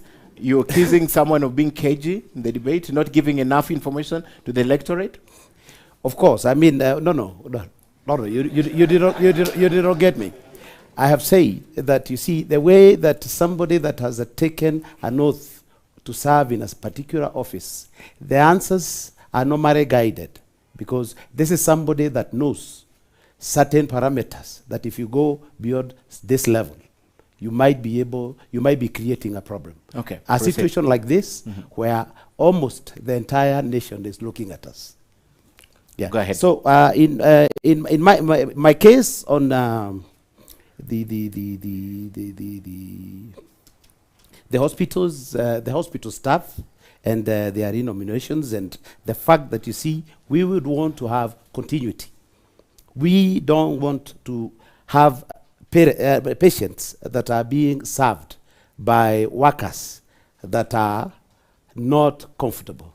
In that, if somebody is thinking about going on strike, it means that that person's output is jeopardized by the fact that there's a certain deficiency on matters finance or on matters of benefits. I will look at it this way. I will ensure that despite all other sectors of the county, all the other departments in the county, health will be given priority. That is, if there are areas where it's better for some areas not to be paid, and ensure that... I took your 30 seconds, allowed you time. Thank you. Yeah. And ensure that staff in the hospitals are paid. So I will ensure that their payments are according to national standards. Number two, I will ensure that they are paid on time. Thirdly, I will ensure that, you see, there will be staff loans that they can access to ensure that they build their whatever. So the idea about their pensionability is out of question, because that is something that you're supposed to give a lot of priority. I'll give it a lot of priority. Governor, you have practiced this. You have dealt with nurses for the last 5 years. I have to say that it's not been easy, not only for Nakuru County, but several other counties. Paint the picture for us and tell the nurses who are watching, who have your vote, why your second term would be better than the first in terms of taking care of their interest. Okay, first I want to say that Nakuru has been voted the best in health countrywide for about 2 years. And we run some of the most effective programs, like our mother and baby unit is the second biggest maternity after Pumwani. Now, with the issue of labor management, it's important to appreciate, first in Nakuru, we've only had one strike that was national. It was not about local issues. And I speak with my nurses almost every other day. So we have no pending issues as it is now. However, if you have all your nurses on permanent and pensionable, it means they are all unionizable. When it's time for strike, they will go on strike. So we made our decision that at any one time we'll have about 50% of them on permanent and the others are on contract. And just for your information, even all our public hospitals, including the most efficient Nairobi Hospital, Aga Khan and all that, they are all on contract. Even I am on contract myself. We're also on contract. So I think we must also look at this from an output perspective, that every 2 years you have to go before a board, confirm that you've been working well, your efficiency is good, then it is renewed. If we renew it twice, then they can now become permanent as we now employ the others. But situations where you have everybody's on permanent, when the strike is called, all your hospitals closed. And I want to assure you, when other counties were down on their knees, Nakuru's hospitals were still running. So we had to make that deliberate decision to ensure that we do not fall in trouble. The other key issue is on capacity building for our nurses and also rewarding them for promotions and all those other issues. And as it is, about 2 months ago, we had a conversation with them, and all those that were pending are in the pipeline, and I think most of them actually are out. So a happy doctor, a happy nurse will also extend the same happiness to the patients. The only challenge we are currently having is that when your healthcare improves, people tell their relatives and more people come. And therefore you now get to the crisis. Okay. I'll open the floor for any of you gentlemen who'd want to take up an issue with the health sector, and if you'd want to direct you to a particular person and their ideology in terms of improving the health sector. Go ahead, Dr. I was wondering, you've forgotten that I have not answered that. Okay. On health. Yes, Go ahead. On health. Yeah. You have not asked me. On health, and I think what we need to do about nursing, there is a great opportunity. But as much as we look forward, currently we need to pay our nurses on time, and we must stick to the CBA agreements and be able to promote them on time. Ensure capacity building, things like customer care. Ensure emotional intelligence for our nurses, continuous professional development so that they can take care of the Nakuru people, the Nakuru citizenry. Notwithstanding, continuous appreciation and promoting them. We also need to go further. There is best practices that have happened around the world where nursing professionals, like right now, Canada is in short supply. They need nurses. We need to start now engaging into international exchanges. We get these who are already in this country and they're on contract, then export them, work closely as a governor with other international organizations so that they can go and get, we create more opportunities. So our youth can, as many as possible, can get into the nursing profession. We can be able to export. We can get the dollars, and that exposure and value will turn around the county, the nursing profession, which shall be key as a service sector to turn around the fortunes of this country. Because the issue of land and agriculture is already forgotten. So we need to think service sector, and as a county, exchanges, national and international, so that even the youth, we can be able to explain to them, engage them, indulge them, so that it can be where employment is available. But before doing that, appreciate those who are there today, without always they must discuss. You've signed an agreement on that particular day, effect. What's your opinion about the fact that the governor says that in order to stem the disquiet during strikes and to ensure there's enough workforce, they have to have half on contract and half on permanent? Would you do that? Would you continue with that if you're elected? And why? And that's what I'm saying. I must give a solution to this issue of nursing. By the time you are going on contract, let's say we get the youth, because there's challenges of people when they're older a bit. Let's take our youth. on contract, but with a promise. When your contract ends, we are going to have an opportunity of international exchange. You are going to become better. You are going to improve the life. You'll bring remittances to this country. So as you are going to enter into contract in the first 2 years, already you're exposed. We will be able to work closely, and then we'll export. And then we'll be able to manage generations, different levels, and then we'll be able to sort this problem. Not only in Nakuru, it will be the best practice for this country and Africa. Wayaki, same question. Do you think it's a good idea in order to stem possibility that there's a time hospitals will run without staff, to put them on contract and have the other half on permanent? And would you continue with that? I still put this in context of devolution. We'll have to conduct a manpower profile register in regard to all professions, and in particular for nurses. How many nurses do we have vis-a-vis the facilities that are available in our county? And this will inform, do we have all of them serve as permanent and pensionable, or do we conduct phases of 5 years contracts subject to being renewed? Why? Because each and every nurse who is born and brought up and trained in Nakuru is entitled to devolution of this county. So the number of nurses will be equated to the number of facilities. And this will inform whether we'll do them in permanent and pensionable or in contract basis, subject to their efficiency in working and also their experience. Pick one. Yes. Which one would it be for you? Permanent or pensionable? I still leave this one as open-ended, because every nurse deserves to serve in this great county of Nakuru. Senator, in a country, first give us your assessment in terms of the labor force available for medics, nurses and doctors, if you've looked at it. And secondly, in a country that we could have actually shortfall in terms of this human resource present in our hospitals, would you agree that it's okay to do the exchange program, the export program? We saw the other day government got Cuban doctors. We saw the other day Minister of Health was taking nurses out of the country to the UK. And what's your ideology when it comes to this, and what would you advocate for if you are the governor of Nakuru County? Thank you. In my case, I think I would first of all find out the availability of nurses. Are we having more nurses? Are we having a lot that are unemployed? In that, we cannot talk about exchanging, because when you exchange, you're trying to develop, capacity.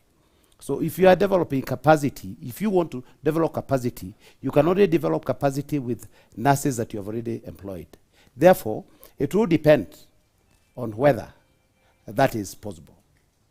I mean, that's it. What's your assessment? My assessment is that in as far as I am concerned, I have interacted a lot with the common Mananchi that get service from our hospitals. And there's still so much that is supposed to be done. So in matters of capacity development, in as far as our nurses are concerned, that is something that is supposed to be improved. So I'll start with improvement before thinking about an exchange. Okay. Elijah, which one would you go for? The hybrid, or you will pick a side? Okay, if you look at the way the healthcare works, is the most important, you start from the personnel. If you go to the hospital, the first person you meet is the doctor or the nurse. Then they said, so they must have the equipment, so they send you to the laboratory. From the laboratory, you bring the results. You're sent, you go for the medicine. That is and then from the medicine, that's where the structures come in. The most important is the personnel, is the doctor, because if you can see a doctor or nurse, then you're compromised. And then you have to look at healthcare, especially public, from hierarchical progression, from the bottom to the top. So level 1 hospital should be the one we pay a lot of attention to, because that's where most people, you first go to see a doctor.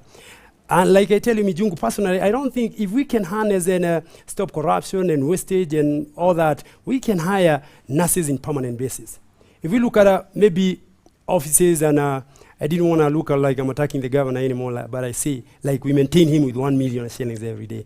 I think that's wastage, yeah? We don't need to use all that money for one man.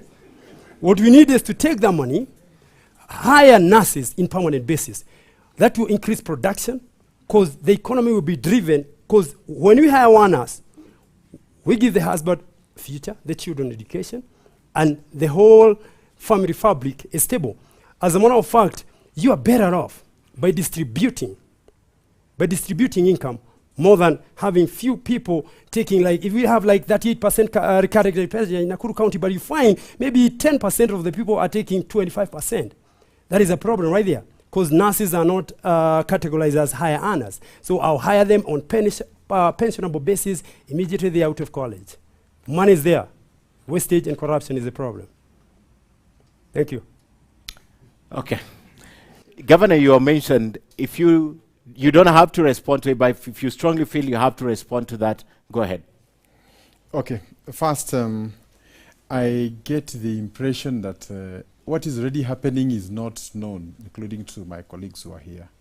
For example, the promise that we'll be paying our nurses on time, that is already happening. Since we got into office, they are always paid on time. I think 28th or 25th, thereabouts, except July when the year is transitioning, and that is a national government challenge that is beyond us. But I can challenge anybody with any other information to challenge me on the same.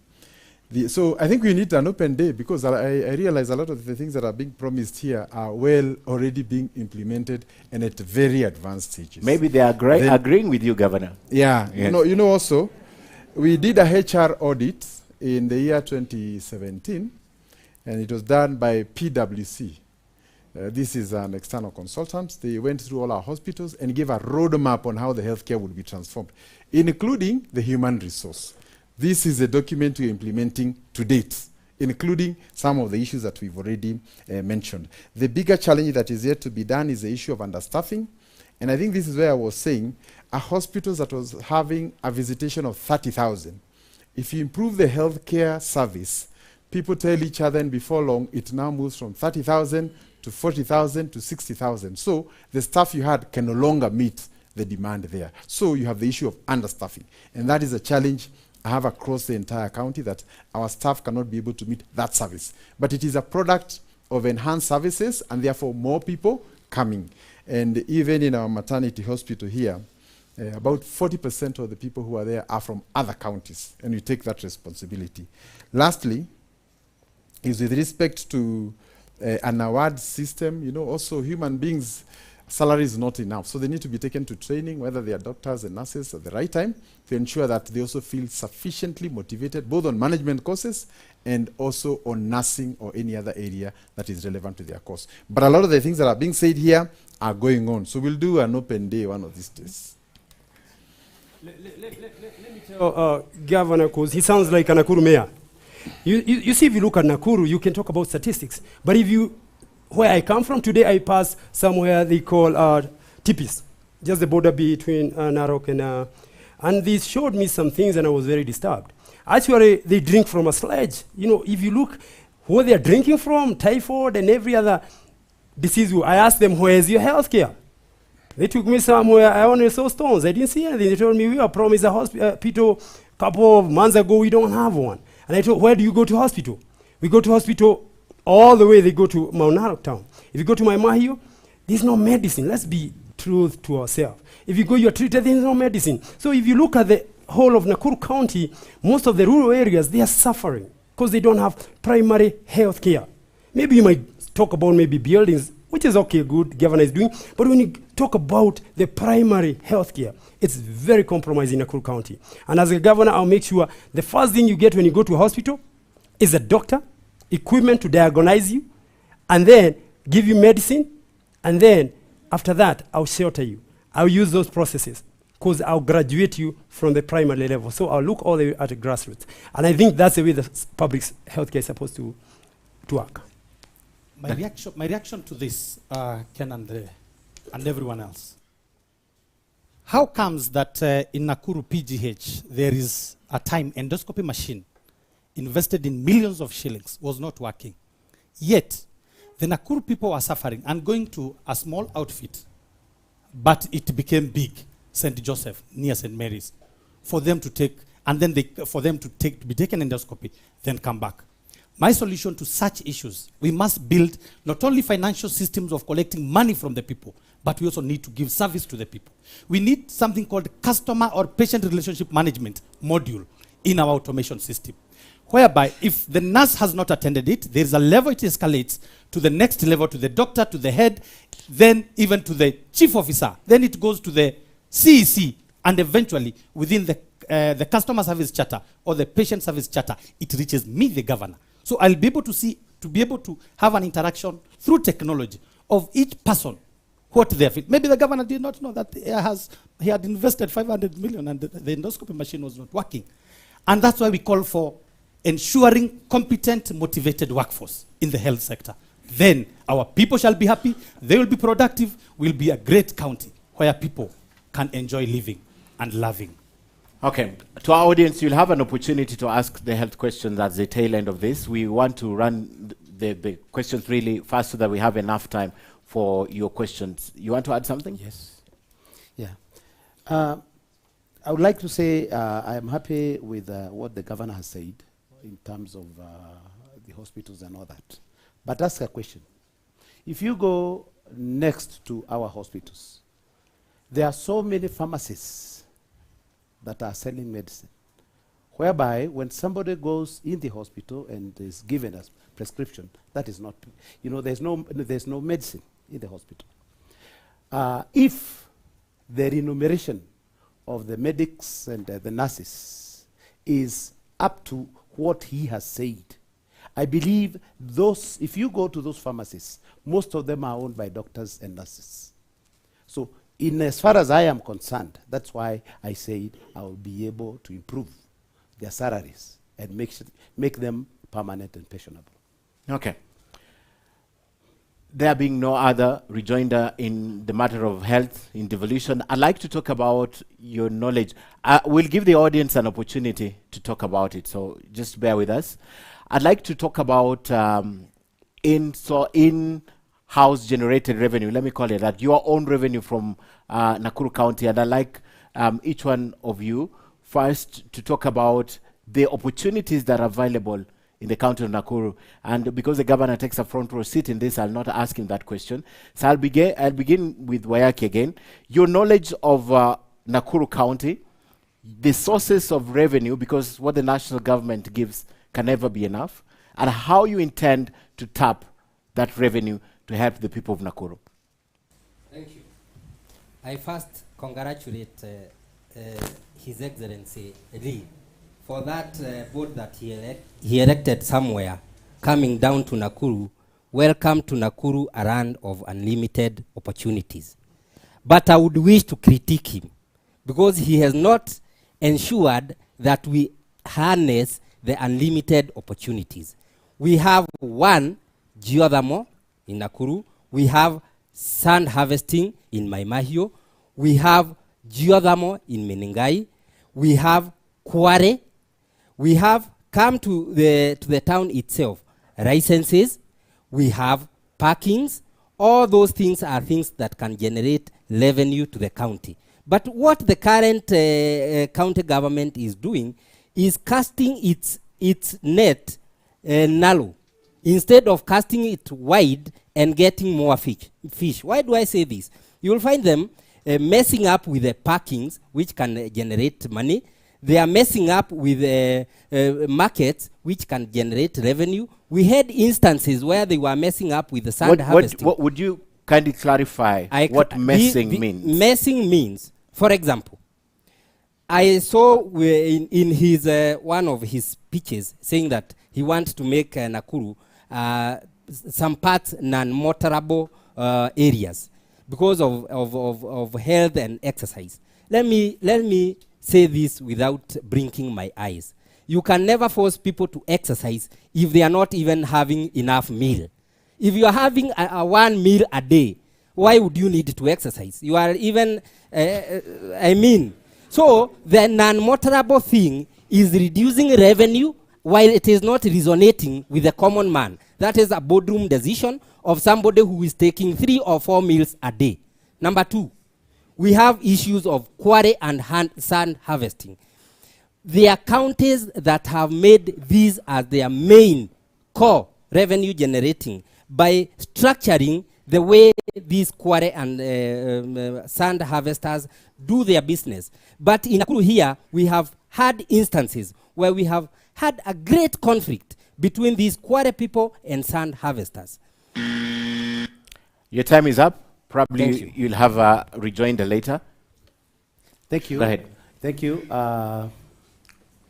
Well, let me say that the issue about Nakuru County is an issue that I really understand.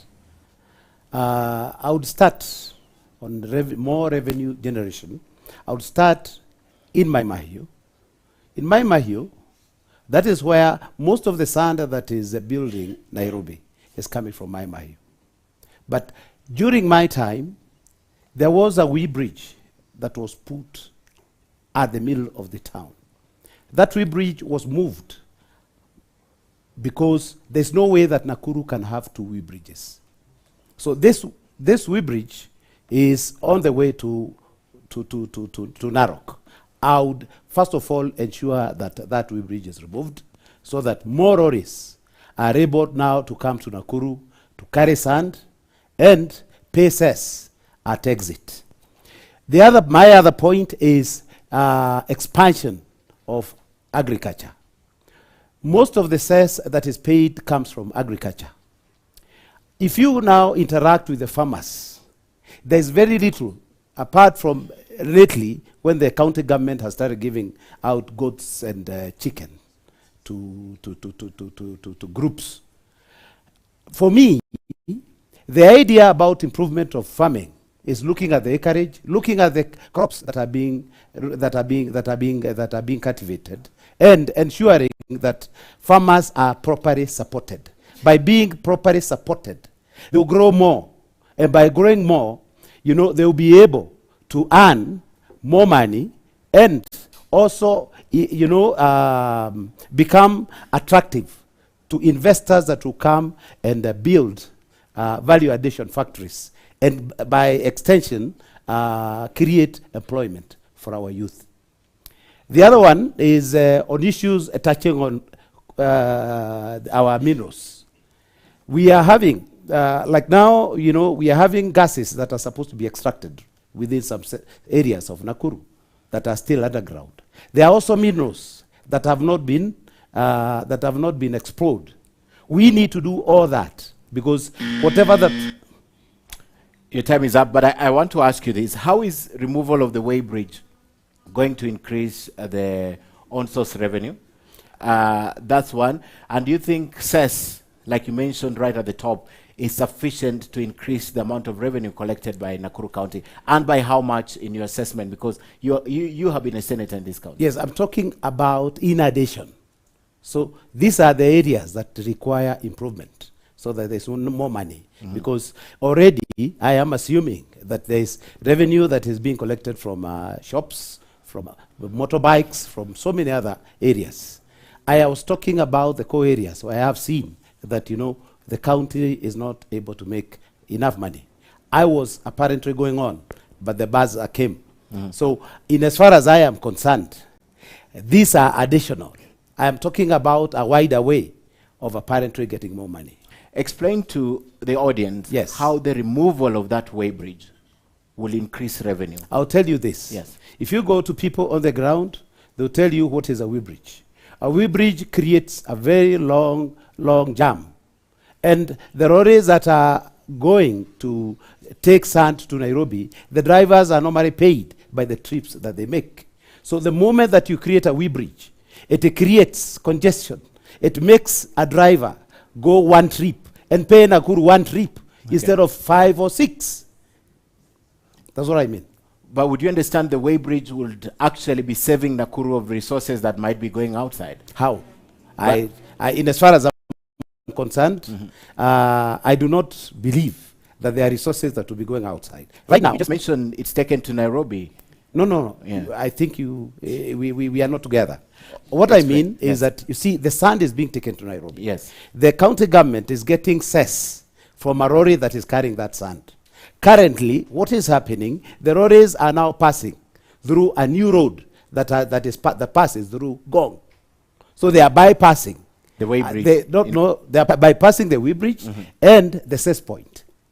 That's what I mean. So Nakuru is losing? Yes. Okay. Daktari, same question. On source revenue in Nakuru County, what are the areas you would be looking at, and how much more would you be generating for this county in terms of even percentage? Thank you, Ken. And as much as we talk about in-house generated, this county collects around 2 billion. But again, we must go to who gives that money. The Mwananchi of Nakuru, our voter today, gives that money. We need, first of all, to show and engage the public on the value they get of the money. Then they can be able to indulge with in each sub-county, in each ward, so that we can be able, people themselves, to know the money that we give, the sales that we pay, the licenses that we pay, how does that money contribute to the well-being of a particular area? Go to a place called Waseges. Why do they pay licenses? Yet it is neglected, and it's a ward in this county. Go to a place like Rongai, Kapsatek, Muricho, Kandutura. They also have shops and they pay licenses. Why are they neglected? We need to engage every ward to be able to discuss how much and put targets. I'm a business strategist and I know how we can generate money, but first of all, ownership, that this money helps us how. Because when you have people who are paying money every day without knowing what's doing for them. Nakuru Town East, there's a lot of revenue collected from Nakuru Town East. The side of Kivumbini, there is not single tarmac road. Very unfortunate. We are a city, free area. There is no tarmac to people where they're staying, and those people are paying. They're paying license. They're paying all this manner of things. Go to the Bahati constituency. There's one road which is starting being okay. I don't know when it shall ever be done. But that's where the quarries are. The Jothamo. What are we doing? First of all, we need to engage and indulge our people, so that they become motivated even in paying. They understand the deadlines of paying. Like, how do we pay NHIF? How do we pay KRA pay? Then we are going to develop this county to the next level. There's trade. There's the people in the marketplace. There's the border. They're always complaining. They're not understanding why you are charging them that fee. You have increased from 200 to 400. They need to be told why and what is the value to them. Then they can happily be able to contribute. And we shall increase revenue collection if someone knows the benefit that I'm getting from it. But if we continue with a hands-off system that we use the askaris to be able to chase people, it is very unfortunate. Okay. I'll bring it to you, and I also want to know your ideas for the people of Nakuru. And because you're a man of facts and figures, please present us with some facts. In terms of how much more we are likely to collect. Okay. Because they have mentioned all the sectors that can be used by this county to generate income. But zero numbers. So, yes. Go Okay, ahead. fine. I'll do what you said. I'll give you numbers. Okay, in my Mahi alone, if we to collect about every day, we collect about 2 million cess going to Nairobi. And cumulatively, that's about 720 million. That's the kind of money that goes. But if you look at the books, only about 20 million goes to the book. So actually, in form of cess, I saw it. So we're talking about, I don't know how we account for 680 million. If we go to motorcycle industry, there are 120 motorcycles in Nakuru, Lafri. They pay 3,500. Aggregated, that's about 450 million. But if you go to the books, actually it doesn't even exist. I didn't see it in the budget. So what we're saying is there is money, but most of it, I don't know where it's going. You know, maybe the governor maybe might tell us where the money goes. But what you do if you want to make more money is you increase the pie. You have to think outside the box. Sand harvesting, as much as we are talking about construction, most people do not know the gadgets you have right now in your pocket. Use what we call microchip, and it's made from silicon dioxide. And did you know it's extracted from sand? I know you don't know that. And the first companies to do that is Taiwan, Samsung. Mr. Governor, if I was you, I would grab whatever in a paper and go to Samsung and ask, can we use this? You know, if we do that and get ourselves in supply chain, we are talking about 200 trillion industry. If we just get 1 trillion of that, Nakuru County, we would not be taxing boda boda. That one I want to eliminate. No boda boda will pay. Mama Boga, 5,000 another, that we will eliminate. And then we will force them to use National Hospital Insurance Fund as operating license. So that will be a double income for us, because if you go to hospital with a National Hospital Insurance Fund, you help us, we eliminate Harambes. And in that policy, we're going to be able to put 50% of our people in healthcare. That is an idea we can put to people, because they can harness that money instead of collecting it and stealing it or whatever it is taken. Another area, I don't know whether you folks have you can go and Google something called Upwork.com. Upwork.com. Upwork. If you are watching, you can Google that. They have 1 million jobs in areas of technology, video editing, data analysts, Shopify developers, content writers, and those jobs. I'll add you 30 seconds to finish. And those jobs are in America. You have Facebook, Google. They have those jobs, and they bring in 60 to 100,000. If we can have Nakuru County in that market, we will increase our own resource allocation probably to 100 billion. That is something that is doable. As a governor, think big. Try, at least try. Let's say we try. Sindio? How do you think about it? Yeah. So my ideas are big. I know they might look, but they are doable. We can do it. Okay. Our youth can do it. Okay, Governor, you have the front row seat. Paint the picture of your internally generated revenue in the county, and if in your second term there is something you plan up your sleeve that you intend to do to generate more income. I see WRC is now here 2 years running. That's an additional source of revenue. They've not, I'm yet to hear anyone talk about tourism, but we know this other side is huge tourism potential. So paint the picture for us and what you think, if at all, there is something that you can do in your second term for that. Okay, thank you. I think it's good to note that the last 2 years, because of COVID, revenues have been greatly challenged. We've had to give many waivers to business people, to bar owners, because they were no longer operational, and that has impacted on our balance sheet. But having said that, there are 3 critical areas that were not accessible in the past, but now they are to be accessible. As you know, mining is a devolved function, and therefore geothermal activities would fall under the county. We worked together with the National Assembly to come with Energy Resources Bill, I think 2017-2018, and it allocates about 5% to the counties. And therefore, very soon Nakuru will be billing both GDC and KenGen for mounts depending on the output every month or every quarterly, as will be agreed. So that one has already been done. We've also had a challenge with the issue of cess from tea factories. Before, we would put somebody to go and collect by the roadside, but now we've agreed for every kilo delivered at the factory, there's a certain amount that is deducted, then the factories can remit to us directly, so that we avoid the bottlenecks that have been there in the past, including the human interface that I also mentioned. It's also good to mention that in tourism, we've been greatly disadvantaged because our national park here does not submit even a shilling to Nakuru, yet tourism is devolved. A similar facility across in Narok gives up to 2-3 billion every year. So we are saying one resource cannot be treated differently in counties. So if it's tourism is devolved, it should be devolved to all of us. So Nakuru must get a stake of the national park and the resources arising from that. Is that something you're pushing in this? If you get a yes, second yes, term? yes. What stopped you from pushing for it in the first term? Legislative, you know, is the definition of a national park and a game reserve. So those are legislative issues that you're trying to push, and you've already drafted the necessary amendments. Allow me also to just confirm on 2 issues. That one, Kenyans generally want to pay. The point is sometimes the administrative process of paying can be so difficult.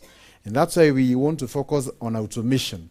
If I have my plot in free area or some other place, irrespective of where I'm in the world, I should be able to pay my 2,000, 3,000 very easily without having to come to the office. So in the area of automation, that is where much of the success is going to be seen.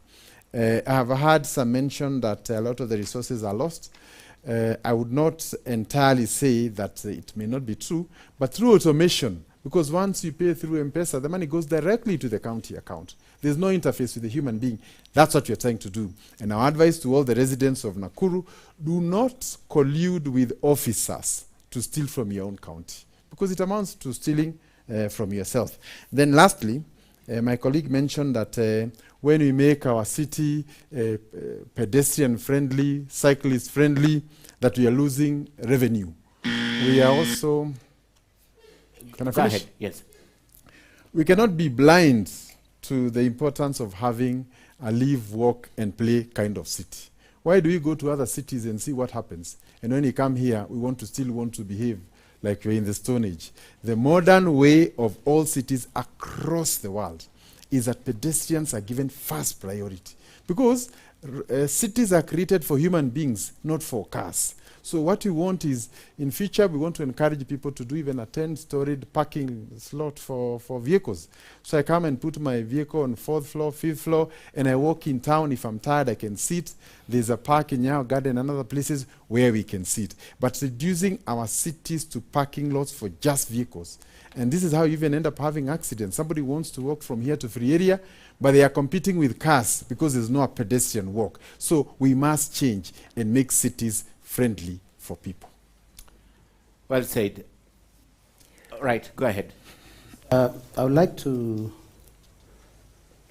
touch on something that the governor has talked about. This is the transfer of the Nakuru game park and other reserves to the county.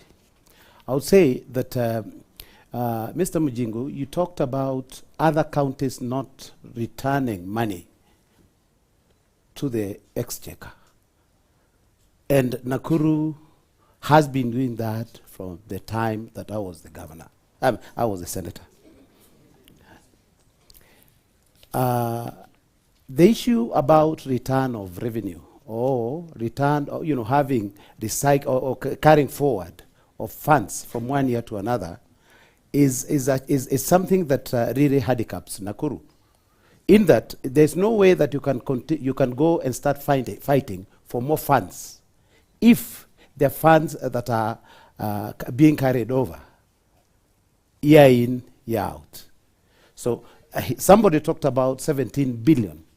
17 billion, if you look at, if it were facilities, if you're talking about uncompleted projects, to be able to have uncompleted projects costing 17 billion, that's a very high figure. So I tried as much as I could, but the element that money was not being utilized apparently became a handicap. So it is a way that we are supposed to be utilizing to the cent the amount of money that is coming here, so that if we want anything to be released by the national government, to be able to release it to Nakuru, because we have already shown that we have the capacity to utilize what we've been given. Okay. Now, Dr. No, just a small explanation and understanding of the senatorial role in this county. They have failed us because the governor here is suffering to get the money from the parks. If you go to Masai Mara Game Reserve, all the money goes to Narok. How comes here, yet we've been having the first senator, the other senator, 10 years not to be able to do? Now the governor now stop working for Nakuru people to go and do legislative work. I think Nakuru people needs to be serious. We must get it right. If you're a senator, do legislative work. Narok benefits from the billions of Masai Mara. Nakuru here, we don't benefit anything. Yet we are seeing so many tourists here. I think that Ken. I'll come back to you, but because it was Senate, yes.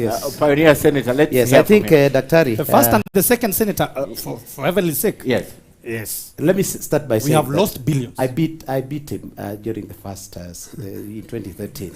So the bitterness appears like it's still on. Go ahead. What I'm just saying is that, you see, if you go to Narok has never they ended a year with unused fund. But he said specifically that it's an issue of legislation. lands on the table of elected members of parliament. But what's happening is that you see you are the senator, you know, the government is, your county government is returning money. How do you again go fight for more? I think Ken hold. Sorry, Ken, just a minute. The governor needs to respond. Yes, then I'll come to you, Ayaki. Yes. Okay. So first, I think it is very irresponsible for us on national TV to say that there is a county that finishes all the money. You know, even if you want to appear good, I think we must also be factual. Even the national government, if it has so many trillions that by June 30th it has finished everything, that is untrue. Two, I would want to hear of any evidence of a motion tabled in Senate or even the National Assembly for that matter with respect to this national park. So it is one thing to go and talk in other places. You are a senator to go and legislate. Was there any bill that was tabled during his time? You cannot say that I did not table because funds were not. And just for your own information, I would ask them to look at other counties, Mombasa, Kisumu. This is a big issue, you know. It's not something to do with Nakuru. Even national government has those issues. So I think when you keep on saying that money was returned, I think we are also not appreciating the circumstances of running a government. And a government runs in perpetuity. I found debts in the county, I have paid them, we are moving on. But you cannot just come and tell everybody to queue, give them money, because you have to verify. Probably you leave some. Yeah, so that's how it goes. So I would want evidence of any bill tabled. I need to note this before we resume. Yes. The issue of... First, is there any bill tabled when you said that's what I wanted to... Okay, let Wayaki weigh in. The issue of tourism being affected by COVID, that will not play here. Why? We had issues of once tourism affected in Mombasa by terrorism. The government created incentives. I can remember even then the per diems of government officials were equalized, where you could choose either to go to Mombasa or come to Naivasha. That being an incentive. I have not had our current governor negotiate with the national government to have incentives created to promote tourism in Naivasha, Elementaita, Nakuru after COVID. So the issue of saying that COVID affected our tourism, to me that would just be bare excuse. You're also asking the governor to table evidence that was done? He should table evidence where he has negotiated with the national government. Carry. Thank you. I think the debate is becoming a little bit interesting. I would say this: the governor has challenged me in terms of a bill and all that. The system of the Senate is different. It is not. I believe the governor has been an MP. He has never been a senator. The system of the senatorial position, the system is different. So I would rather that we do not engage on that. Okay, what I think is if you, the park issue is a little bit difficult because even the fee is very high. I visited there and I figured out most Nakuru people cannot even afford it because it's about 630 per person, so it's very expensive. I'm not very sure with the figure. But I would like us to concentrate on what is going to create jobs for our youth. Because unless we concentrate on building the pie of this county, we can argue to and fro issue of politics, policy, whatever, but we need to stick to what gives our youth jobs, because that's where the bottleneck of our economy, that's where we are not progressing. That's where violence is coming. That's where we are having issues of health. It's about jobs. And I have, personally, I think the five major issues in Nakuru County right now, if you well harnessed, is urbanization. As a matter of fact, we are not talking about so many people are coming to the city. Like 5 years ago, there were no many estates. There's no sewage system. There's no clean water. As a matter of fact, we are lagging very behind in clean water. So we have diseases, we have crime. Nakuru, if we don't look at it and as it urbanizes, it will become whatever we call incubation of violence and poverty. most of the time. Then we have to look at governance. How do we improve governance? Like the governor is saying, we need to eliminate human interface because that's where the corruption is. But I don't know how much he's doing. But in my tenure, I'll do that in 80 days. And nobody will steal county money. You know, you don't need 5 years to do that or 10 years. And then something else is, like I say, youth empowerment. We're going to employ youth. We're going to build digital centers in every, especially in the informal sector and every ward. As a matter of fact, those young men you see there, violently, like Confirm Gang, you all heard about it. Those guys are known for stealing digitally. They are very smart. So I'm going to harvest that knowledge, put it, and then give them jobs. Elijah, I have a question on what you've said. Do you understand the process of procurement in the country, and how do you intend to utilize a 90-day window to ensure that the governor said he's done 60% automation, to ensure that the 40% automation will be done, because he was promising 90 days to procure a service for the county. If you understand the process, is that even sufficient? Where is it even? No, the governor has what we call coercive power. These men can take a phone and call everybody right now. This is legislation. It's based on legislation. Ladies and gentlemen. It's a powerful position. You know, yeah. This is legislation. Right. The process of procurement is in law. The process, that was for me. The process of procurement is in law. There is a procedure to procuring. Okay. What are you telling us? No, what I'm telling you is, has he started and then been cut by bureaucracy of procurement? No. Forget about the governor. You, 90 days. I'm looking at your 90 days. Yeah, 90 days we do? 3 months, yes. 3 months we do. Yeah, like I told you, there's what is called coercive power in an executive law. position. This is law. It's in law.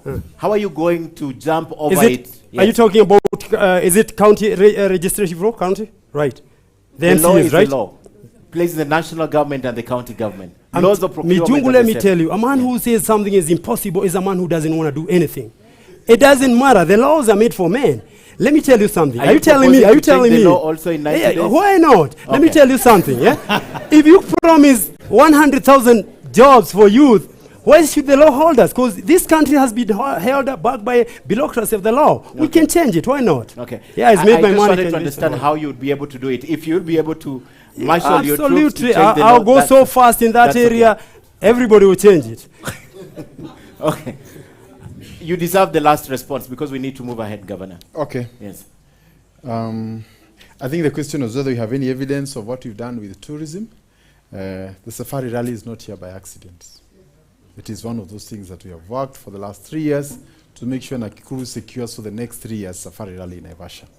We've also been in discussions with SRC to ensure that Naivasha is the per diem goes up so that our hotels can fill once again. Making Nakuru a city also made it more attractive for business, and that's why all our hotels are full. So in case there's need for more examples, we are here to give. What have we done? Maybe the other thing we would want to say, in all these things we are trying to say, you know, we can quote all these things, we've Googled and all that, but where have you done that little to demonstrate that you can do it in a bigger way? Because, you know, when it comes to issues now to do with the legislation, for example, the national legislation is at the National Assembly. You are not in control of the Public Procurement Act. You cannot change it as a governor. And that's why we have separation of powers. You are implementing. There is a county assembly and the National Assembly to do legislation. Yeah. If they are slow or they don't do it, or even they bring it in a manner you didn't want it, you are not in control over that. Yeah. So I think, personally, what I think, this is a very important debate on how we can improve revenues and all do that, but you have to be alive to factors that are beyond the governor. There are many things I wanted. The county assembly would not pass it or not pass it on time, and therefore I had to wait. He says you have coercive powers, Governor. I have not seen that in any law, written or otherwise. Talk to us about 600 shillings at the park. I'd like to visit the park tomorrow. Don't waive the fee for me. I'd like to know how much. Because he says it's expensive. He said it's expensive for common Nakuru residents to visit the park. Okay, yes. I think what I would want to focus on is that we've been trying to look at how we can make our parks accessible to members of the public. And it will be remembered, I think a year or so ago, there's a day the county agreed on a 2-3 day. Anybody can walk, drive, and do anything they want. If you're a resident or even outsiders? Outsiders. We opened the park to everybody. And even last year we wanted, but because of COVID, we had challenges. So we would avail buses here, and any member of the public would have a ride on 2 days. We agree with KWS so that the park is not just for tourists who are foreign or rich, for that matter. Okay. Residents of Flamingo and other areas can consume the service. All right.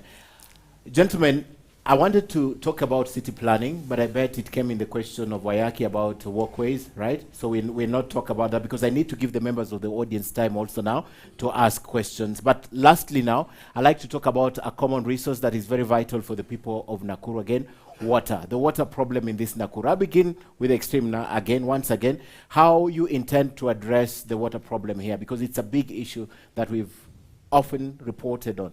What's your plan to ensure that everyone has not only water but clean water in Nakuru? Thank you. In 100 days, I can say straight to your eyes, Nakuru will have safe, clean drinking water free from fluoride, 1,000 liters per person. Yep. This is a document that has been done, and it is called the Nakuru Water Master Plan. It has attracted financiers who I won't mention for purposes of today's debate, but they are there, and they are willing to fund. It's only that we have been missing political goodwill. After we address the water problem, we shall be, by and large, have addressed manufacturing and job creation, because there is a lot of water demanded. We shall have addressed agriculture. We shall have addressed health. Of course, you know, fluoride water causes weak bones and our teeth to our good smiling ladies who have been affected, and nothing has been done about it. And we'll make sure that our children, especially female, because of our society setup, ladies or small girls do not go fetching water instead of going to school. And definitely we shall have addressed tourism. So by giving clean, safe drinking water in Nakuru County, we shall have revolved around the clock or around the sphere of the problems that affect us as a county. 100 days, how do you intend to achieve it? What is the plan? To achieve, because the plan.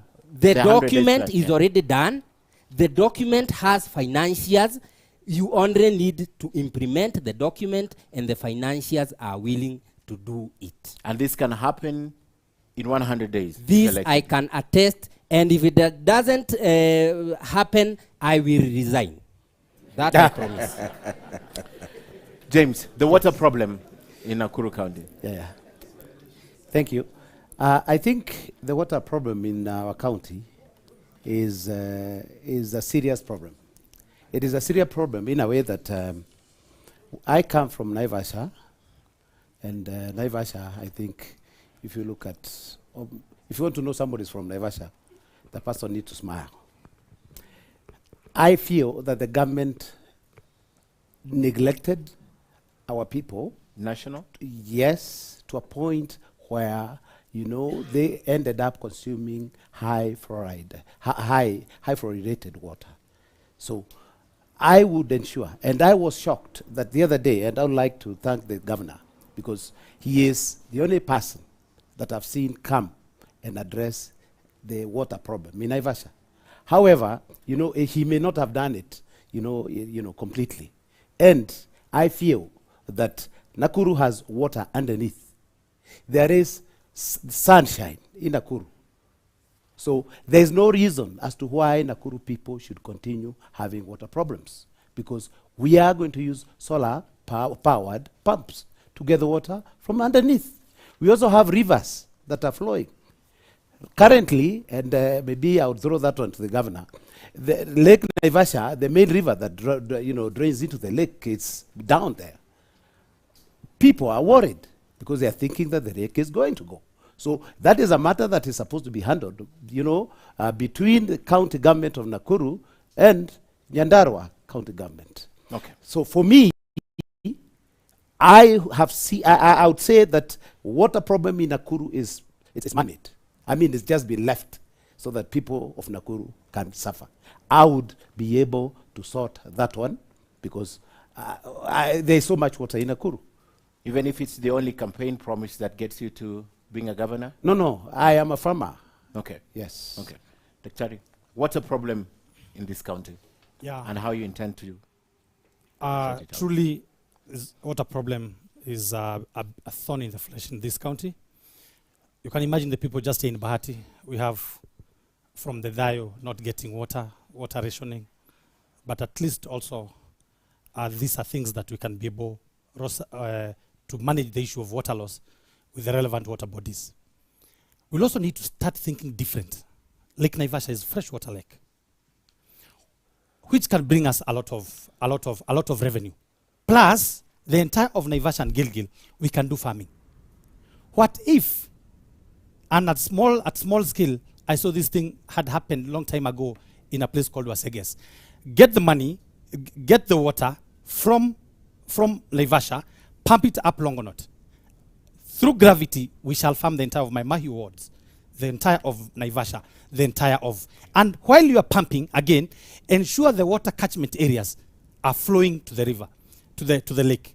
Beyond that, that lake is full of silt. So the water is not, the thousands of liters in that can also only be helped when we take the silt out and deoxygenate it, whereby we shall have one of the biggest factory of fertilizers in the world. Technology is there.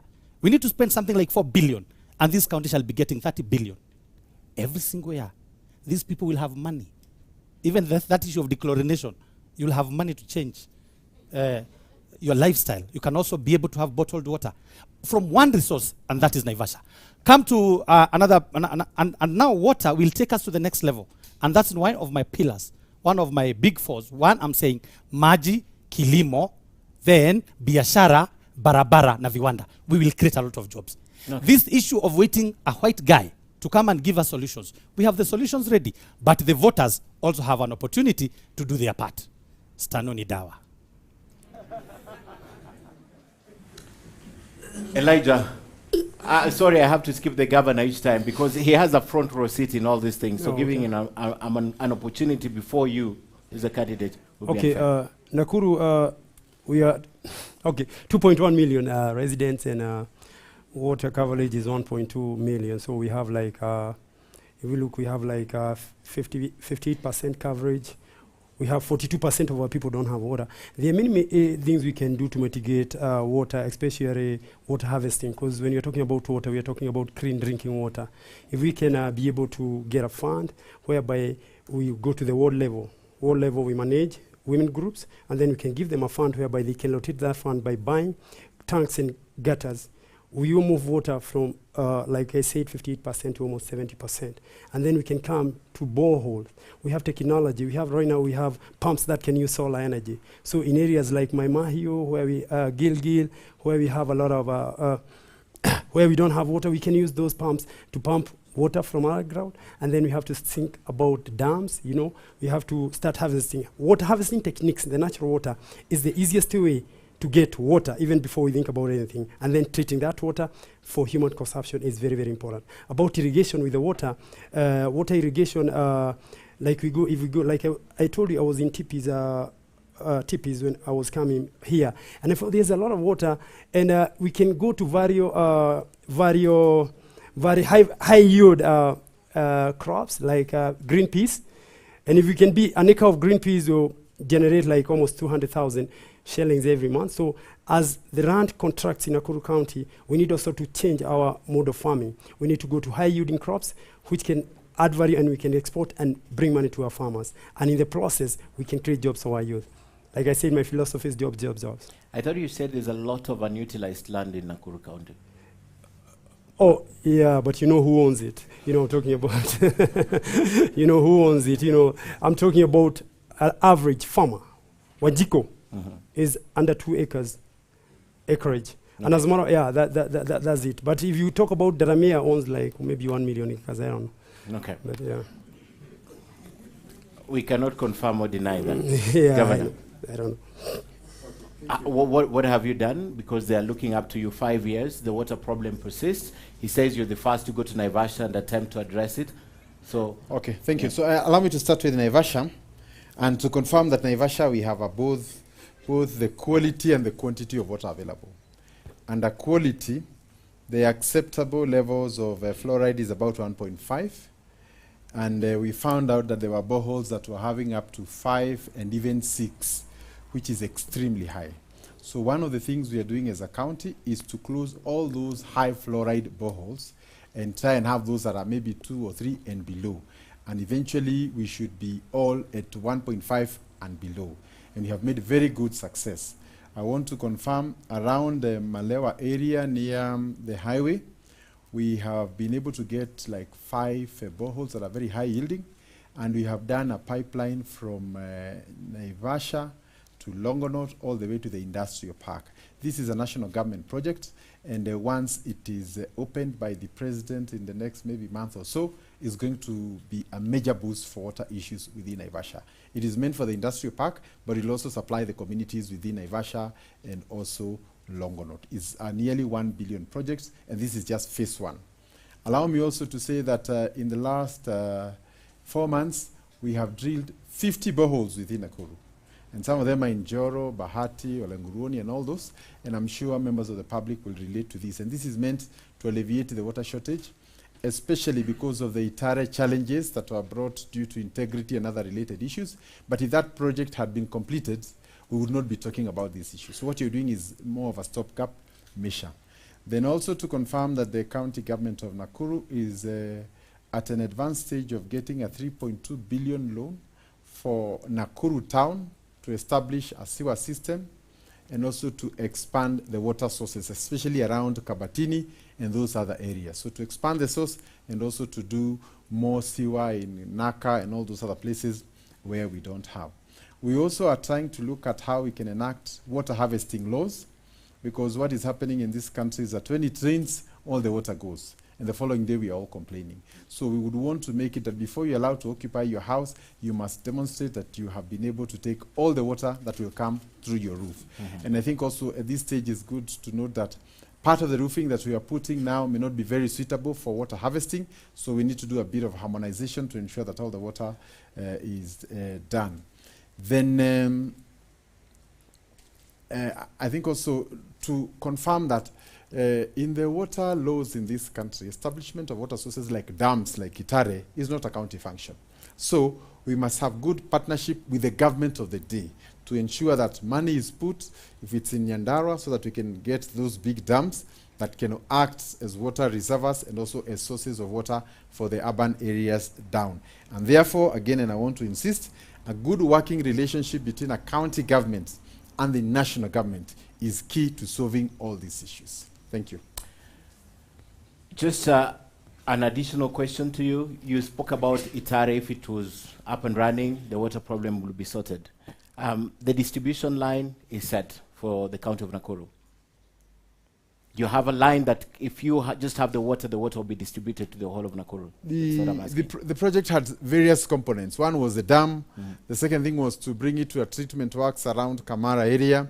And then the other one was to bring it to the big tanks. Once it gets to the Nakuru tanks, we're able to reticulate. So that line exists? That one is there. All right. So gentlemen, I've taken a lot of your time, and especially the audience who have been very, very patient. So I'd like to take it to Suleiman Yeru, who's my colleague. He'll take it. Anyone who has a question, and later it will go to Ibrahim Karanja. Naam, shukran sana Ken Mijungu. Nitakuwa nachukua maswali kutoka kwenye mitandao mbalimbali hapa ambayo yamekuja, na nitauliza vile ambavyo yapo bila kuongeza neno au kupunguza chochote. Nikianza na swali ambalo linafungamana na masuala ya afya, ile itakuwa ni swali linaenda kwa gavana Lee Kinyanjui, kwa sababu kuna mmoja anauliza kwamba our main concern is the terms of employment. We have been on contract since 2016. We are referred as casual workers, so we offer services that we can't receive since our NHIF is on national scheme, yet we are civil servants. We have never had pay slips, so we can't access loans from anywhere. Our salaries has no other benefits like our colleagues who are on permanent basis despite being exposed to the same environment. We get cumulative of 50K per month. We don't have any allowances. Our main concern is why is it that only Nakuru County that doesn't employ medical staff on permanent basis? The drivers are employed on permanent basis, even some casual workers, but healthcare workers, we have been suffering all through. You will have a minute each for the responses so that we have a lot of time and can take questions. I don't know how many questions you want to take. One more. Another question still on health issues. Yes, Nakuru health sector is high. On Twitter, Dr. Michael Ndonye. Nakuru health sector is highly privatized. What plans do aspirants have to equip public health institutions which are affordable to county residents, starting with Nakuru Level 5 Hospital, which lacks most basic medicine and medical equipment? Nam, you can take those two. Both questions to the governor. The governor and then all will answer the I think we need to be specific to save time. If there's a specific question, it's asked to a specific person, and then that we save a lot of time, right? Governor anaweza jibu swali la kwanza ambalo limeulizwa na baadhi ambao ni wafanyikazi wa afya katika kaunti hii. Okay. Well, I had mentioned earlier that we've already agreed that for people who have served for 2 terms on contract, they're eligible for permanent and pensionable, but they will go through an evaluation process. So that is already ongoing.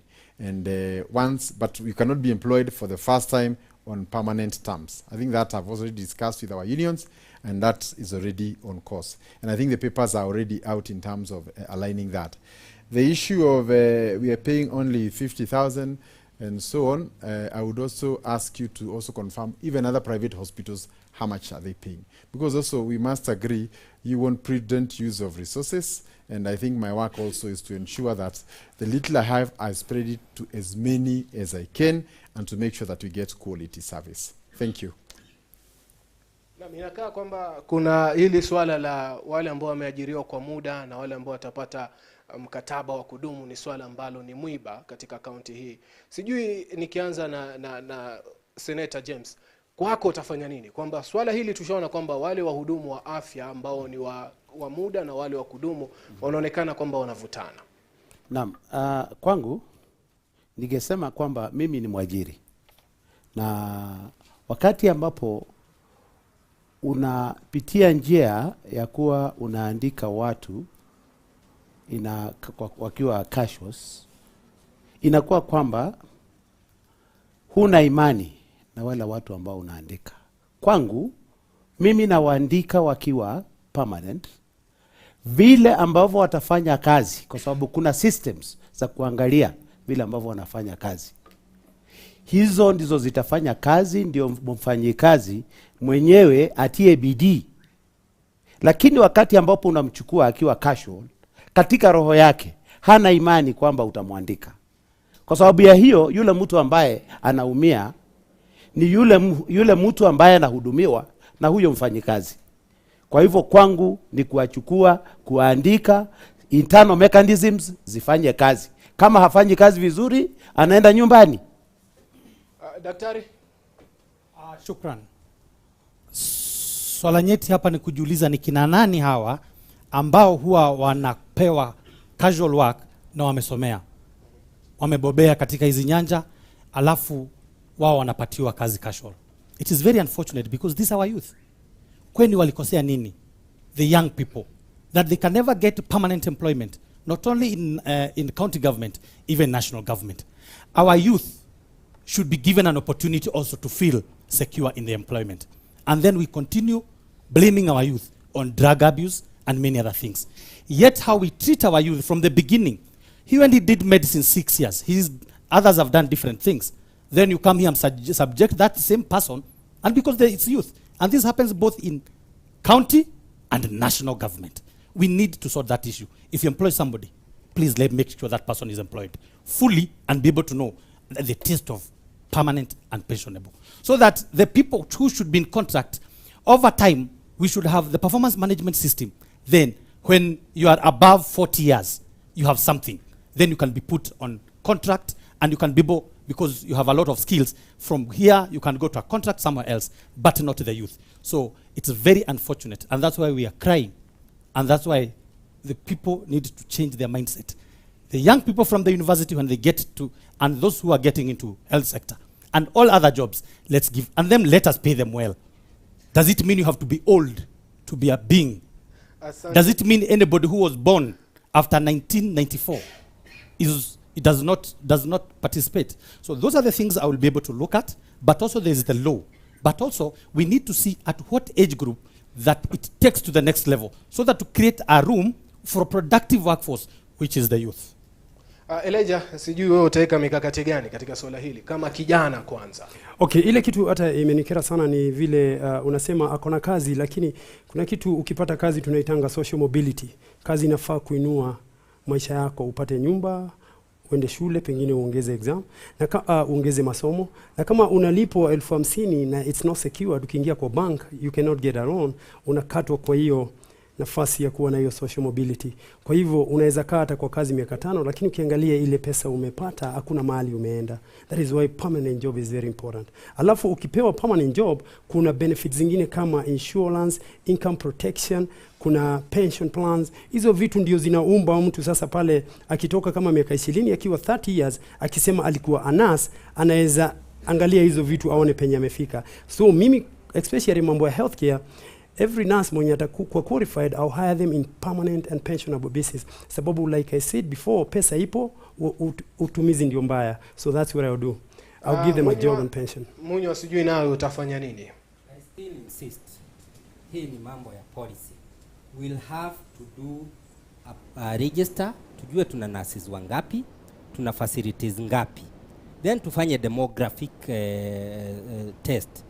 Tuko na watu age gani wa nurses na age gani. Tuseme tuko na wale wamemaliza colleges, wanaweza fanya kwa zile vituo zenye ziko kwa level ya chini, na wawe wamepatiwa muda mrefu kwa sababu wanahitaji ujira zaidi kuliko wenye wamefanya kazi kwa zaidi. Then katika zile level za juu, tuseme provincial hospital, we cannot gamble because this kind of a referral, we need experience and expertise. So watu wenye watakuwa wana serve kwa hizo levels za juu lazima nao wawe wako sure that they are permanent and pensionable. So this one will be advised by what we shall find in the register that we shall conduct of the experiences that we have, the population and the number of facilities available. And to crown it all, my running mate is a practitioner, a medic. So he will come in handy. He has practiced in Kenya and outside. Actually, he has even, he was so instrumental in starting the medical school in Egerton. So he will also be so instrumental in advising on how we shall implement this policy. Asante sana Munyo, nataka gavana nataka kujibu miongoni mwa masuala haya. Naam. Asante. First, the use of the word cashier is inappropriate. Cashier is very different from contracts. And I said all hospitals in Kenya, private hospitals, employ their doctors on a contract, 3 years or 4 years. That is not the same as cashier. And like I said, I'm also on a 5-year contract. And globally, that is a practice. So that you have to defend yourself. If you're a surgeon, how many surgeries did you do per month, per week? And as you defend yourself, we improve the service.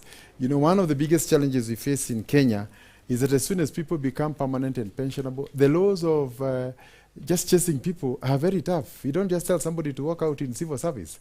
So I think it's also good to ride on what is practical and how we move forward. 2 is that amounts for payment of salaries are guided by SRC. So you don't wake up as a governor today and decide I'm going to pay every nurse 500,000. That is not possible. So you're also working within the labor laws in your country and also in your county. Thank you. Asante sana bwana gavana. Nataka nirushe upande wa pili sasa ambako mwenzangu Ibrahim Karanja yuko, achukue maswali upande ule tuweze kusikia nao ambao wako hapa wana yapi ya kuuliza. Naona ni wengi, mikono iko juu Karanja. Yes, Suleiman, there are so many people who want to ask questions, but it is fair also to consider gender because all along we've been listening to men. So I'll go to a lady who will be close to me, or let me give that opportunity to the ladies on your side, Suleiman. Thank you very much. I think it was very wise of you to consider the gender card. My name is Rukia Ahmed from the Civil Society Organizations from Nakuru, and I'm glad that all the candidates have touched very well on the issue of water and how they are going to provide water, but I've just had the governor talking briefly about wastewater management. Remember that with every water consumption, 75% of that water actually goes back to wastewater. So what mechanism have you put in place to make sure that wastewater management is well taken care of? Are you going to offer solutions that are permanent? Because we have seen that centralized water treatment plants, like the sewage system, is non-functional at the moment. And the world over are adopting the decentralized treatment plants that are actually allowing for treatment of water and recycling back to the buildings that are consuming the water. So what other mechanisms have you put in place, considering that 75% of the water consumed is actually wastewater? My second question, we're talking about legislative or legislation. When you talk about legislation and pushing to National Assembly and the Senate, we haven't talked about how legislation works in the County Assembly. We have seen several policies being adopted in the County Assembly. We haven't seen any one of them being implemented or even an attempt to do so. We have the violence prevention policy, which was adopted in the County Assembly in 2019. We have the peace policy. What is the question? The question is, what mechanism do you have in place? Are you planning to do dual purposing or mainstreaming to make sure that implementation of the recommendations put in the policy materializes? Because issues like that could have prevented the current trend of criminal gangs operating in the county. Thank you so much. I think I'll take also one last question from a lady.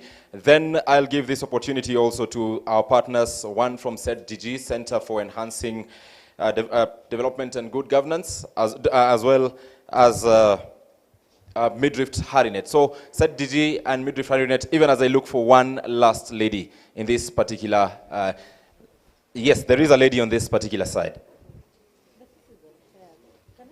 Thank you very much. My name is Mary Mengech. I'm a mental health professional. My question is about health. The research says that 1 in 4 people suffer from mental health illness.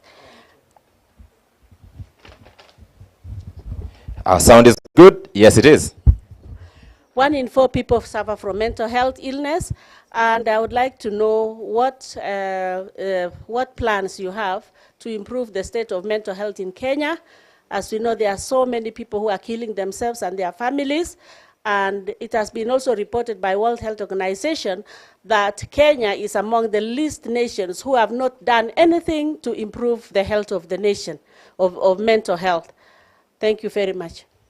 Thank you. I'll take the questions to the candidates. The very first question was shot to you, Governor Lee, from the lady from the civil society. You want to respond to it? Okay, yes. Maybe with respect to the waste management, when I said that the county has secured a 3.2 billion financing, I did say that part of that component is for the sewer and also the solid waste management aspect of it. We're also trying to look at ways in which we can be able to privatize part of that, noting that Nakuru is also currently recycling the sludge into charcoal, among other renewable solutions. Then with respect to the legislative processes, I think it is important, like I said, we need a lot of civic education, that members of the public appreciate the role of MCAs. MCAs are critical for devolution to work. But as it is right now, that appreciation is very low. So you end up in a situation where you give very serious work, but at the time when you're evaluating and giving these people job, you did not match their skills with the job you want them to do. So you call them and now you want them to do a job, and there's a serious mismatch. So I think there is a need for a lot of civic education in that area. But in the meantime also, as a county, we do a lot of capacity building to ensure that at whatever level and whatever profession they came from, we can be able to harmonize them so that they are useful in the respective areas, whether it's environment and all the others. Then lastly is a question on mental health. And I want to say that I'm personally very passionate about mental health because it's one of those areas that have been largely ignored.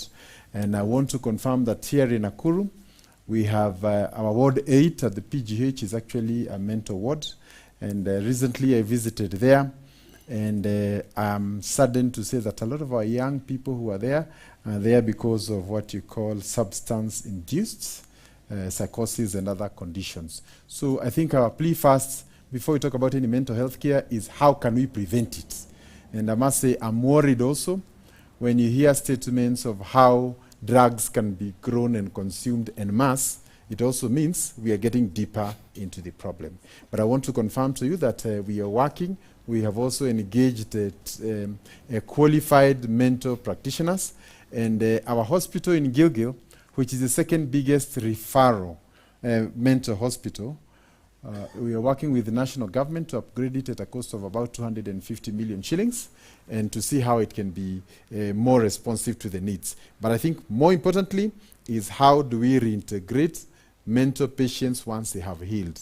In Nakuru here, we have patients who stay with us for 2-3 years because the communities are not ready to reintegrate them even after they have healed. So it's a serious societal issue.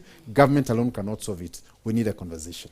Thank you so much, Governor Lee Kinyanjui. And I think the second question on mental health is something that all the candidates will have something to say about. It's shocking revelations, horrifying statistics. Let me start with you, Elijah Karanja. What would you do on matters mental health? Okay, we have to segment the kind of mental health we are talking about. Because if we look at, like we're saying, most of it driven by narcotics, substance abuse, is out of frustration. Like I was always saying again and again, it's issue of unemployment and frustration. You have no job, you have nowhere to go. Most people resort to substance abuse. And as a matter of fact, even most of us who think are healthy are having issues with our mental health because of maybe our financial positions. So that is the one area we have to look at. We give people opportunities, we eliminate that. In the medical part, whereby maybe we need to look at it, we need to look at it from the grassroots. Like I said, level 1 hospitals, they're supposed to be equipped with a psychologist. This psychologist is supposed even to go to schools. Most people do not understand, even our children right now are starting smoking ban from standard 6. We need a concerted effort between parents, schools, and psychologists so that we can be able to catch these young men before they can become addicts. That will also improve very much in that area of healthcare. So that is how, personally, I think I'll mitigate healthcare in Nakuru County. Thank you so much. Dr. Stanley, mental health. Thank you. Truly, research shows 1 in every 4. So if you count yourself, if you're 4, so check your other one who's in the problem. Because that's it, that's research. We need to address the real issue that brings mental health. In this country, in this county, what do we farm? How do we feed? We are on God's pure mercy. What food do we get in this county? In this country, how are we feeding? And the wonder we are crying with 230 shillings a packet of ugali. So you can imagine the more the prices of products and goods going up, now it will go to more than 1 in every 4.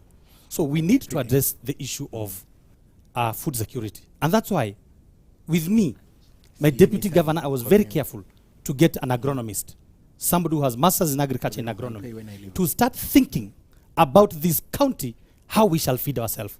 I've gone this county, every ward, every village. You cannot see anywhere you will get even 1,000 acres that one food crop has been done, so that we can go to the next level of value addition. First of all, we need to eat. The second thing, we need to sell in the marketplace. The third thing, we need to do agro-processing. We will create jobs. So the issue of mental health is not only the issue of just basically people are in such statistics. There is a bigger problem, and it's not yet to be solved. We need food first. Then the other thing, the people of this county and this nation, whenever somebody who's suffering mental health, and particularly depression, they never know that I'm sick. So it is upon us in our family setups and our community. If you see somebody is behaving funny, out of normal, please, you can be a solution to that person. Get a health support so that that person can be talked to. We can also be able to use the church for spiritual nourishment. Some of these things people can they can discuss, and we will help our population.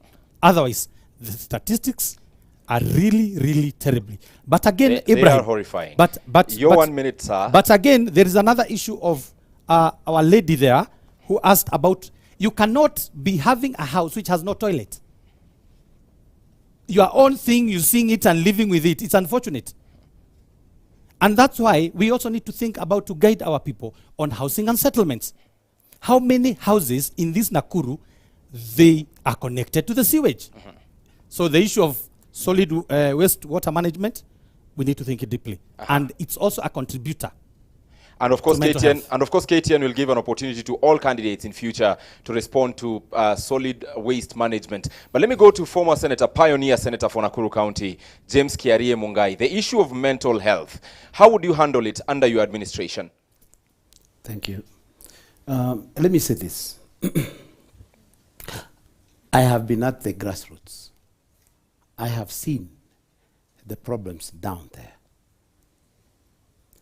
One of the reasons is lack of jobs. The moment that somebody is married, God blesses him with children and a beautiful wife.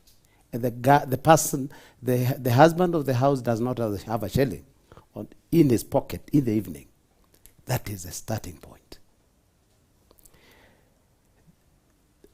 You find such a person now ladding to looking for drugs and illicit brew to try and run away from the problem that is being faced by his family. So we need to sort the problem, the job problem, with the youth. That way, we will limit the number of people that will be going to hospital for treatment. Let me also say this. We are also having cases of illicit brews in our county that are supposed to be addressed as a matter of urgency. The drug suppliers also are supposed to be put on notice because they are the source of the problems that we are having in the hospitals and affecting the families. The other thing that I would like to touch, very briefly, is issues about land leases. That, Nakuru people are hard workers. They would like to do farming. They do not have money. They do not have that land. My government will lease land from the large farm owners and ensure that our people have lands where they will grow crops. That will depend on whether the large landowners will be agreeable to your idea. But yes, Governor Munywa, let me call you Governor because should the people of Nakuru elect you on the 9th of August, you will be the man on that hot seat. What would you do about mental health? Governor 032. Anyway, the issue of mental health is not just to be looked from one lens. Because mental health cuts across children, married people, single people, aging people, working people. Is it? So when we talk of drugs, we will not be solving mental problems with children. We have seen children commit suicide because of mental problems. We'll not be, when we talk of drugs, we'll not be handling married people who have issues of mental problem. When we talk of drugs, we'll not be talking of single parents who the society has put the bar so much high that you have to be a true parent if you are married. We'll not be also true to our aging people who are suffering from depression due to challenges over time. So this is my approach to it. We have a correct study, cluster these people with their ages, know what causes mental health to working people. Like we had issues with policemen having mental problem, and I can say with our utumishi kwa wote, they very few are in drugs. That is why we enjoy peace and harmony in the country. So we cluster these people and get to know the uniqueness of each and every cluster and what causes the mental problem. Then create centers within our health centers to address each and every cluster group. All right, thank you so much. As we wind up this particular conversation, our partners, Amnesty International, SETDG, and Midrift Harinet, were to ask questions. Someone from Amnesty International, please. Oh, first of all, my name is Alvin Kisara. I'm with Amnesty Nakuru. First of all, thank you so much, Governor, for cancer treatment radiotherapy. My questions will be directly on health sector. And one, my request is, could we please have P3 for free, because there are so many GBV cases are going unreported because clients cannot, raped victims cannot really afford the P3. And again, another question is that there have been so much complaint with workers who are working at the level 5 hospital, and the management has always been the same. Why can't the management be changed? Thank you so much, sir. Thank you. The Center for Enhancing Democracy and Good Governance said Gigi. Thank you, Ibrahim. Right away, first question to Governor Lee. One of the documents that should guide land use management for counties is the spatial plan. I'm aware we started the process. Did we ever finalize it? Number two is the question of plastic ban. Our very own James Wakipia led an international advocacy. We banned plastics, but there are plastics everywhere in Nakuru. What would you guys do to arrest that menace? Third and last is the question of equity. You appear to be groping in darkness. Equity is a principle, a constitutional principle. In very specific terms, and this is to all of you as candidates, what are you going to do to attain equity in development? Asante sana, asante sana. Let's get the responses, or should we get the last question from Midrift Harrinet? The very last question from Midrift, from CTL, one of our partners as well. Thank you very much. My name is Bansi Kubudha, and my first question has to do with health, access to health care. In this country, we all know that we are struggling with non-communicable diseases. One of them has been talked about, the mental health. But we have so many people out, especially in rural areas, that are struggling with non-communicable diseases, diabetes, high blood pressure, and all that need to be managed.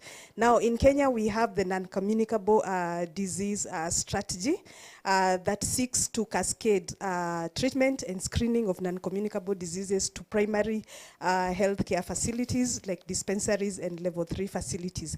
Currently, those services are only available in level 4 facilities. So my question is, what will the candidates do, if elected, to ensure that we implement the non-communicable disease strategy in primary healthcare? The second one is Nakuru County. We know that public participation is a cross-cutting principle in our constitution. It is provides a platform for citizens to influence decisions and ensure that their needs or development is responsive to the needs of citizens. In Nakuru County, we've made progress in terms of making budget Please documents. head straight to the question. Yeah, budget documents accessible. But we have been struggling to get quarterly implementation reports from the county government. We would want to know what steps the governor will take if elected, and all the candidates will take to ensure that we have implementation reports. Thank you so much. Governor Lee Kinyanjui, fortunately or unfortunately, you are the man currently sitting in the office of the governor, and the bulk of the questions here are directed to you from both our partners, Amnesty International, as well as said Gigi, even as the other candidates will respond to it. I'll give you this chance to respond to all the questions in the shortest time that you possibly could. Okay, thank you. I think the first one was with respect to P3s and that they should be free. I could not agree more, but as you know, that's another department of government, but I want to take responsibility and will follow up with the matter. Management of level 4, I think unless somebody specify what specific areas they would want us to address or look into, when you say there's a problem without specifying what problem there is, we may not be able to address it. So a lot of times if you want a problem solved, can you say, is it a shortage of beds, or there's no medicine, or there's no what? I think that would help us to know where do we go. Is it a customer care issue? Is it a supply issue? And all those issues. Then spatial plan, we have not yet finished paying the last amount. I think it was done by a consultant from outside. And I think as soon as it is done, we also have to find a way of now tweaking it to the city status so that now it is also married within that respect. I can get the finer details, but generally that's the last I knew. Plastic enforcement, I think we would not want to now run after people here. The best thing is normally to make sure those who are selling are not allowed to sell it. Are they supermarkets or people packing it in whatever? So it's better to deal with it from source than trying to run after it. But I still want to confirm that we still have a big problem with drinking water. And I'm happy. Maybe what you want is now this is not that you can't throw. You drink with the water, then it is refilled and comes back. But as long as you're using the other plastics that we normally have, they form like 40% of the plastic garbage that we are seeing around here. So I think that's an area that we need to work on. Then equity in development, I think that is an issue. But I think for Nakuru, we give our resources per ward. So ward, say, Menengai or Maimahio, will have 30, 40 million, where residents go and decide how they want to use that particular money. So for Nakuru, we have a ward fund that addresses the equity issue that had been asked. And then non-communicables, I think that is very important, that the challenge we are currently having is that people come to hospital when the diseases, the non-communicables are at another level. So the issue is how can we enhance early diagnosis? And this can only be done in our level ones. We're trying to work with our community health volunteers to be able to pick the early signs and be able to give referrals. But I must say this is work in progress. Although in certain conditions that are progressive like cancer, it remains our biggest challenge. Over 80% of the people who show up in our hospitals are in level 4, and that complicates the management of that particular disease. And lastly, on quarterly reports, we can make sure that those things are available online. You don't need to know anybody because that's a public document. Thank you. Thank you so much, Governor Lee Kinyanjui. I'll head to Munyu Awayaki. As a governor candidate, you have heard the questions that the civil society is asking about. They are concerned about environment. They are concerned as well about climate change. You must have noted down the questions. Yes. How do you react to them? For the P3 forms, I wouldn't wish to react because that is a domain of another arm of government. It's national, but we can negotiate on behalf of people of Nakuru. Complaints of workers will need to establish in our hospitals what is this that makes our workers complain. What are the issues that make them not feel comfortable in their workplaces, so that we can address these problems with their uniqueness. We cannot have a universal way of solving what is affecting, say, people in Moro and what is affecting people in Gilgil. They will need to be customized, and we address them with their uniqueness. Then there is the spatial planning of land use. This is so passionate to me because this is my background, surveying. We saw the president of this country actually initiate the GIS, the Geographical Positioning System. And we'll have to copy-paste what the national government is doing to bring it down to our county. And it will even further assist us in zoning areas that are more prone to crime. Then we have the plastic ban and use. For the first time, this I would agree with Lee for the first time, that we'll have to arrest the source of this plastic so that going forward they are not put in use. Then equity. Equity, this one I can tell you here without blinking my eyes.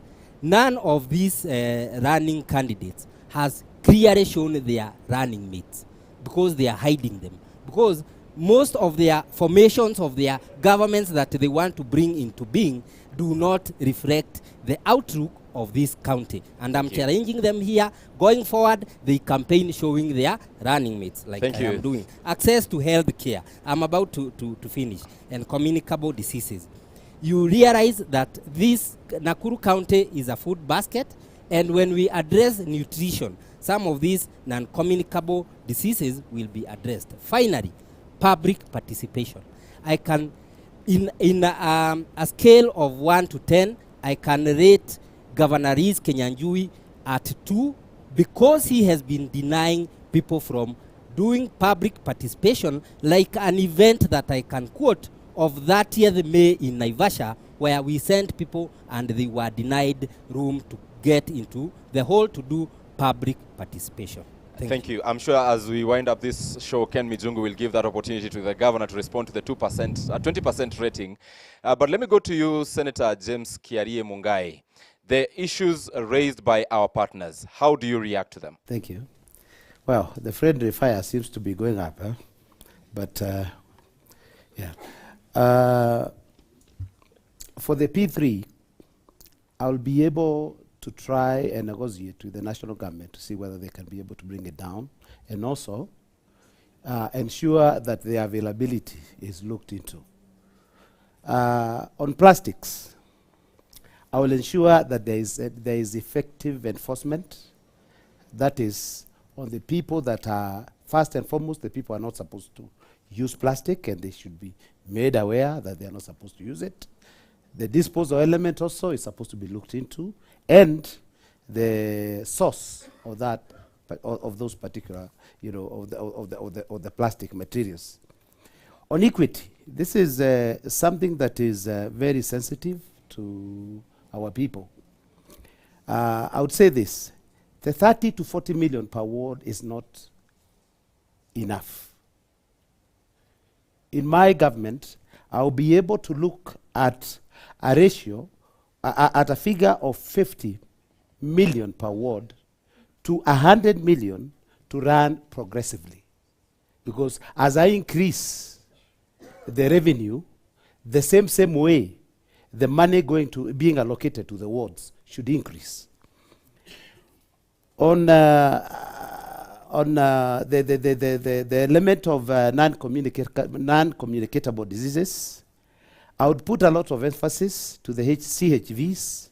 This is a section of workers that has been neglected. I will ensure that they are properly remunerated, so that you know, they are able to go to that bottom point of our society where there are people that have these challenges. On public participation and the release of the quarterly reports, I will ensure that that is done according to whatever that we shall have agreed with the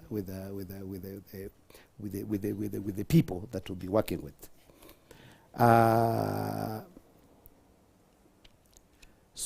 Like I've said, the CHVs are supposed to be salaried. They're not supposed to. Currently, they're being given a token of 2,000. Yes, and that is a bone of contention. Yeah.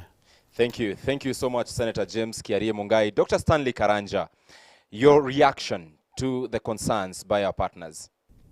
P3's abstract, police abstract, it's a big issue to the citizenry of this county and this country. We need to work with other arms of government to be able to make sure that people can be able to get these things so that they can progress to the next level, the process of each, so that they can be able to gain what they are looking for. Management and capacity building, not only for the health workers, for the entire county. 4,500 to 5,000 people, they need to be taken care of. We cannot only talk about health workers, we need to talk about people from all county departments. They need to be engaged. We need motivated workforce so that we can be able to deliver value for the people of Nakuru. We will wish to see even county askaris wakikutana na wewe wanakuambia na kuomba nikushike kwa sababu makosa yako ni hii na hii na hii. Then the system continues. If it's issues of fines, even be able to pay online. The issue of spatial plan, I deeply cry for our country. On matters of spatial planning and land use management, we need to start thinking different. Nakuru County, when shall we ever be able to farm properly? For example, let's take a very close place here called Bahati. Very briefly, sir. Thank you. The land which was there in 1990s, where people were using machinery, today they are all plots of 50 by 100. How shall we feed ourselves? So when we are looking at the cities and all and how the settlements should come, that one should come into line. Equity, meritocracy, and not only that, public participation. We need to ensure there is a class that does not participate in public participation. The people who work very hard to make it happen in this Nakuru, we need to be sensitizing people so that their contribution can be done online. People are in WhatsApp groups, there are all these things. There's some way we can be able to customize that and they be able to be part and parcel. These issues of 30, 40 million for every ward will never change the big issue. We need to take, if we are getting, because we are getting 17 billion plus, give every sub-county 1 billion. Let's start discussing. Thank you. What is this transformation? Can we see from each sub-county Work closely with the member of parliament of that area. Start working together with MCs of that area. Be transformative. Non-communicable. It should not be discussed. You should go to the hospital, be checked, and let diagnosis come out. Then on matters of plastic, it is in law. Let us not use plastics. Asante sana Dr. Stanley Karanja. And finally, Elijah Karanja, very briefly, how do you react to the issues that even your colleague candidates have addressed? Equity of outcome is one major issue because all wards do not have the same kind of, so we have mining, like in my mind, we have farming, they're different. So we want to make sure those people who come from this area benefit from the resources. So equity of outcome in my program, we make sure 20% goes back to the ward, even before we go to the county funds.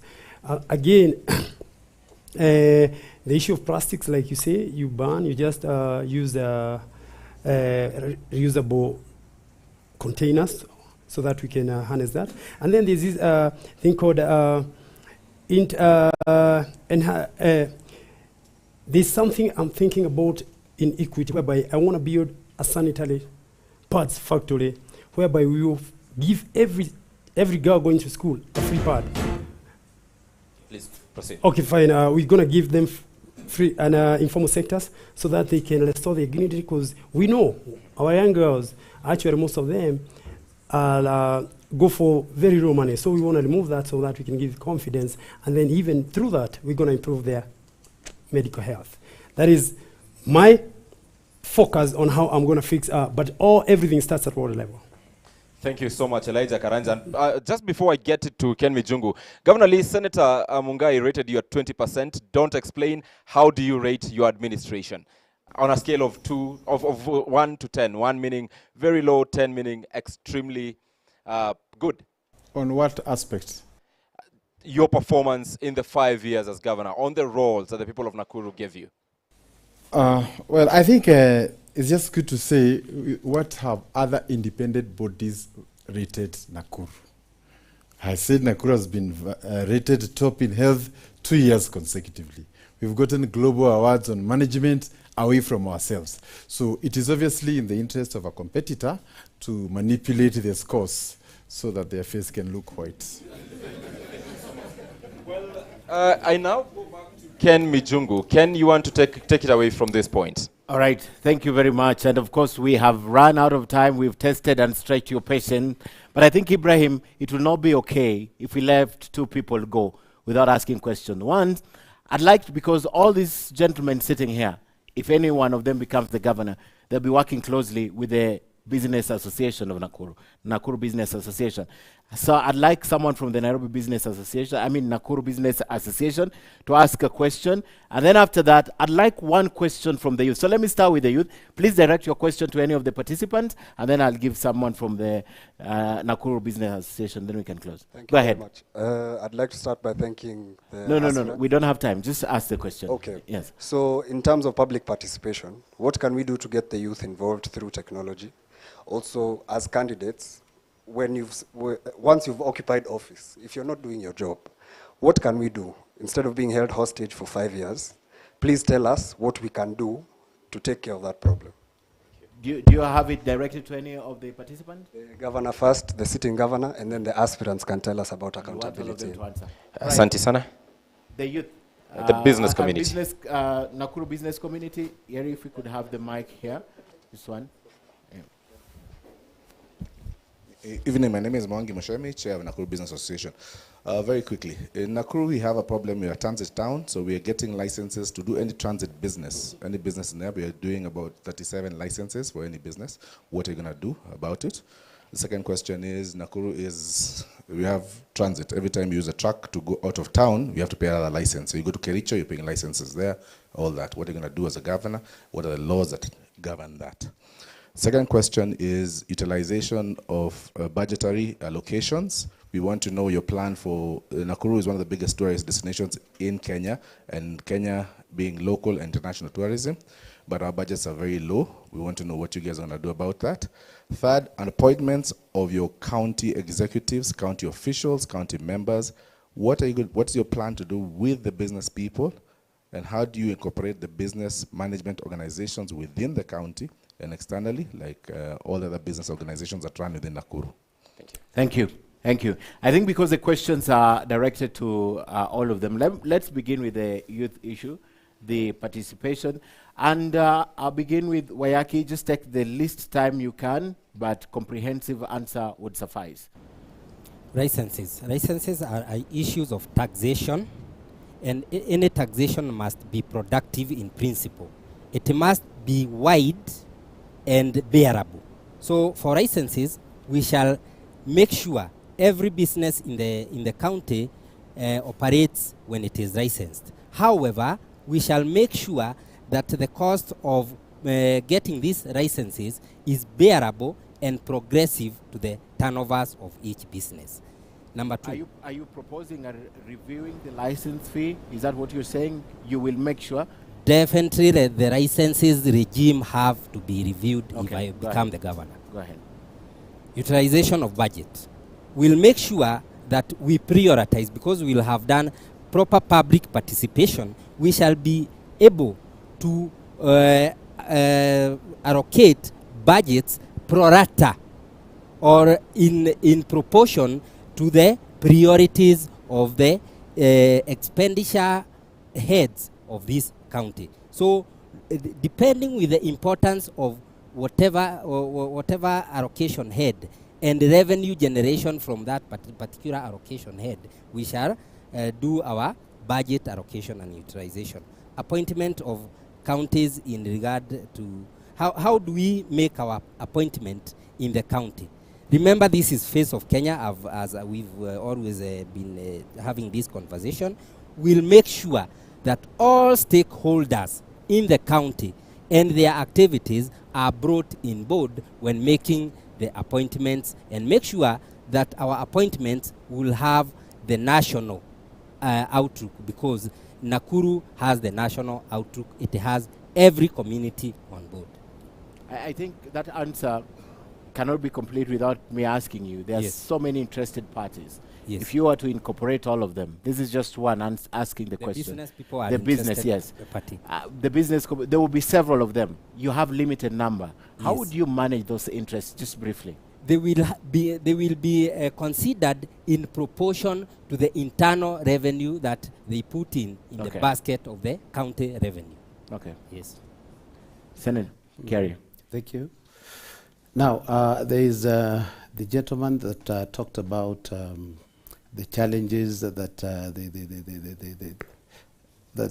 they're facing, or they think they will be facing, just in case a governor does not perform, and the systems that they can use to ensure that maybe they do whatever. The law is very clear on impeachment.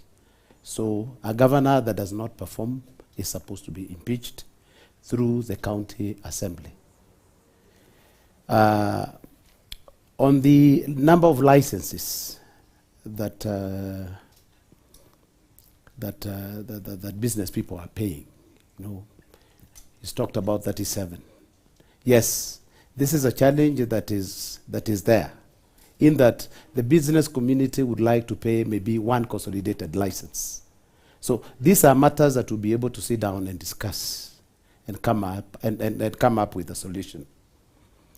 There's also the element of inter-county licenses. That is, if you are paid a license in Nakuru for a truck, maybe to carry some certain goods, if you go to Kericho, the county government of Kericho would want you to pay another license.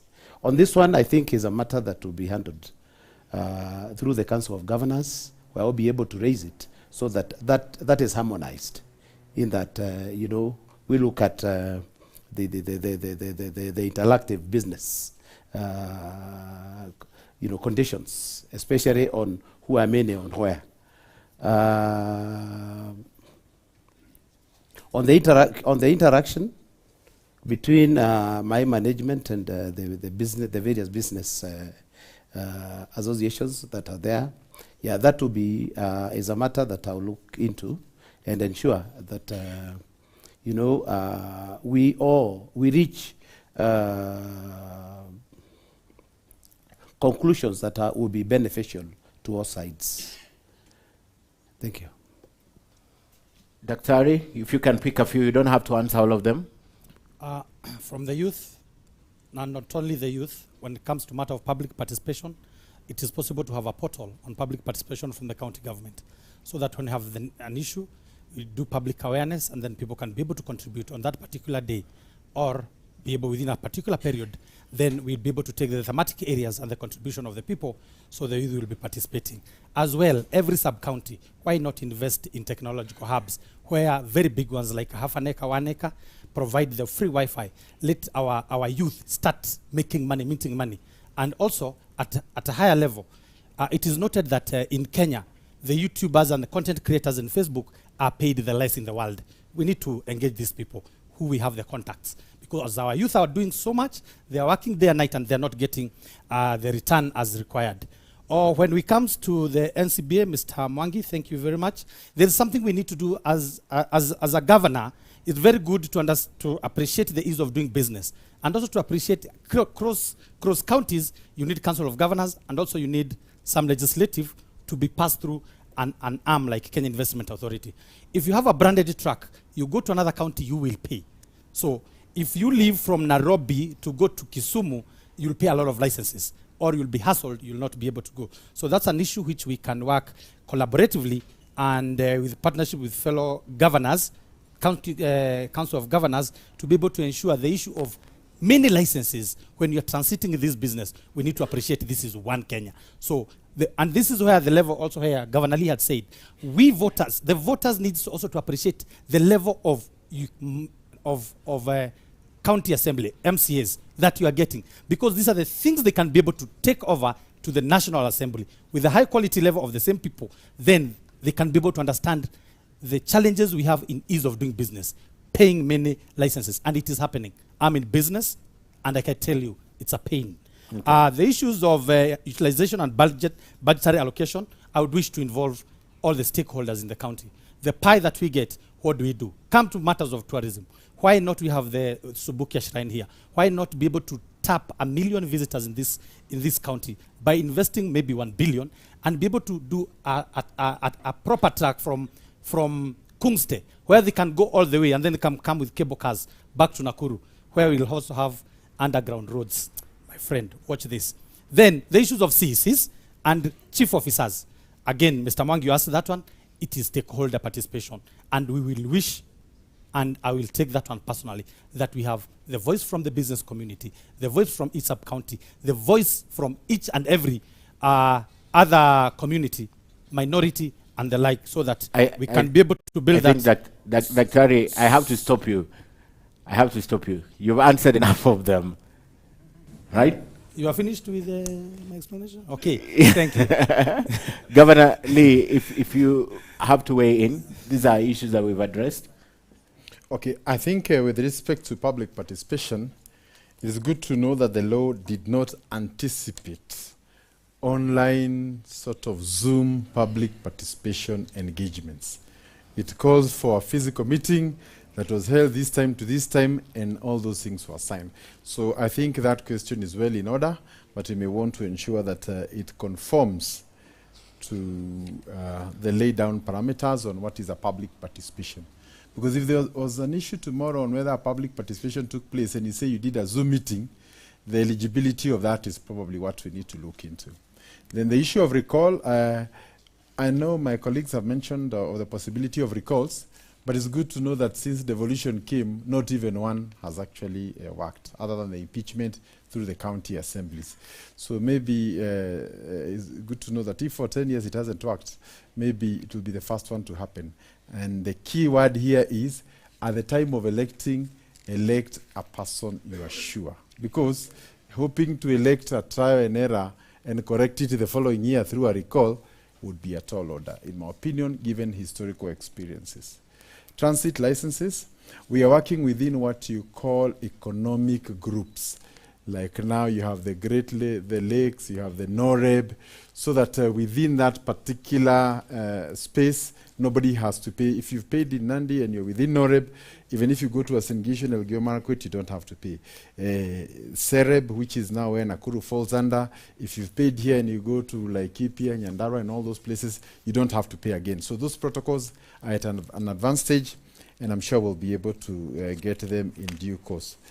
With respect to appointments, I think mainly is to urge, especially the professionals, to apply for these jobs. I think one of the biggest challenges you have is that you have very good people, but they consider politics and public service a bit tricky. So they do not participate even when we advertise for some of those positions. So if you think you have an idea that can change our healthcare, our water, our roads, and whatever else it is, I think we do not want just whistleblowers, people saying how things are not going on, but you're not ready and willing to be part of a team that can do it. So I think it's really an open invitation. Even when we advertise for our CCs, we actually advertise. So we will also do the same as we move forward. And I'm just trying to say that it's easy for people to say what is not right, but sometimes it is better that people come together and solve those issues. So if you think you have a skill that can take this country to the next level, you are welcome. I think that's about it. That's it. Yeah. Okay, with the issue of licenses, like I say also, I believe in that idea of economic zones. Especially here, we have what we call an agriculture belt, whereby we have like Narok County, Uasin Gishu, Nandi County. We can bring them, and especially if we can incentivize them by opening a fertilizer factory, which is a couple of billions, then definitely by bringing them on board, we can suspend other licenses across the board. So we can integrate that and use the power of integration to eliminate those licenses. With the issue of the young men, they are talking about the youth. Don't worry about a recall when I'm a governor, because my agenda is youth. Eh? Like you heard before, I said I'll bring digital centers here in Nakuru County, digital hubs all over the county, and I'll help you. Like I told you, I don't know where you are, whether you are here, but you can go and Google upwork.com. You see what kind of jobs are there, and those are the skills we can enhance. And some of them are 3 months to 6 months to 1 year, which will bring 100,000 to 60,000 jobs. So definitely don't worry, as your governor, you're going to have money. And again, when you earn money, we improve our businesses because we restructure the supply and chain. You can go get yourself a house. You can go buy whatever, you can have fun, so that economic base will be uplifted by youth having jobs. So only through youth can we uplift our county. And 100%, for youth, 100% to get jobs. Gentlemen, thank you so much. Ladies and gentlemen, the crowd also, thank you so much for tonight. It's way past your bedtime. I'd like to let you go. But before we leave, I'd like to appreciate once more our sponsors for this program right here in Nakuru. Midland Hotel for hosting us tonight. Amnesty International for sponsoring the debate tonight. Midrift, Hurinet, I think that's Human Rights Network. The Center for Democracy and Good Governance, Center for Transformation Leadership, Ashley's Event, the Media Council, who's our regulator, they're right here. Mercy Cause, Nakuru Business Association, for also partnering with us, and more importantly, for our media partners in Nakuru, because this was live in all local TV stations and radio stations. And my two colleagues, Yeri and Ibrahim, thank you so much for coming tonight. And most importantly, again, is you who've spent time to come and listen to your leaders. So asanteni sana for coming tonight. Hopefully we'll have an opportunity to do this again with your Senate aspirants next time. I hope you have heard them, because as I always say, we need to keep speaking, because the day we stop speaking, that's the day we begin to fight, because we have nothing to say. Governor Lee Kinyanjui, thank you so much. You came a little bit late, so I'll start with thanking you, and I'll go to Wayaki. Thank you so much for coming tonight. Kiari, Pioneer Senator, thank you so much. Dr. Stanley Chege, asante sana. And of course, last but not least, Elijah, for the exciting remarks, the man of numbers. Thanks for watching this special edition of Kivumbi 2022. Tomorrow night, we're still here with Kivumbi 2022, right from Nakuru. We'll begin broadcasting at 6 p.m. all the way to 11 p.m. once again, and we'll have some great guests, and we'll be talking about the county of Nakuru. My name is Ken Mijungu. I've been your moderator for tonight on behalf of the team in Nairobi and on behalf of the whole technical team. Have a good night and God bless. Let's give them a huge round of applause as well.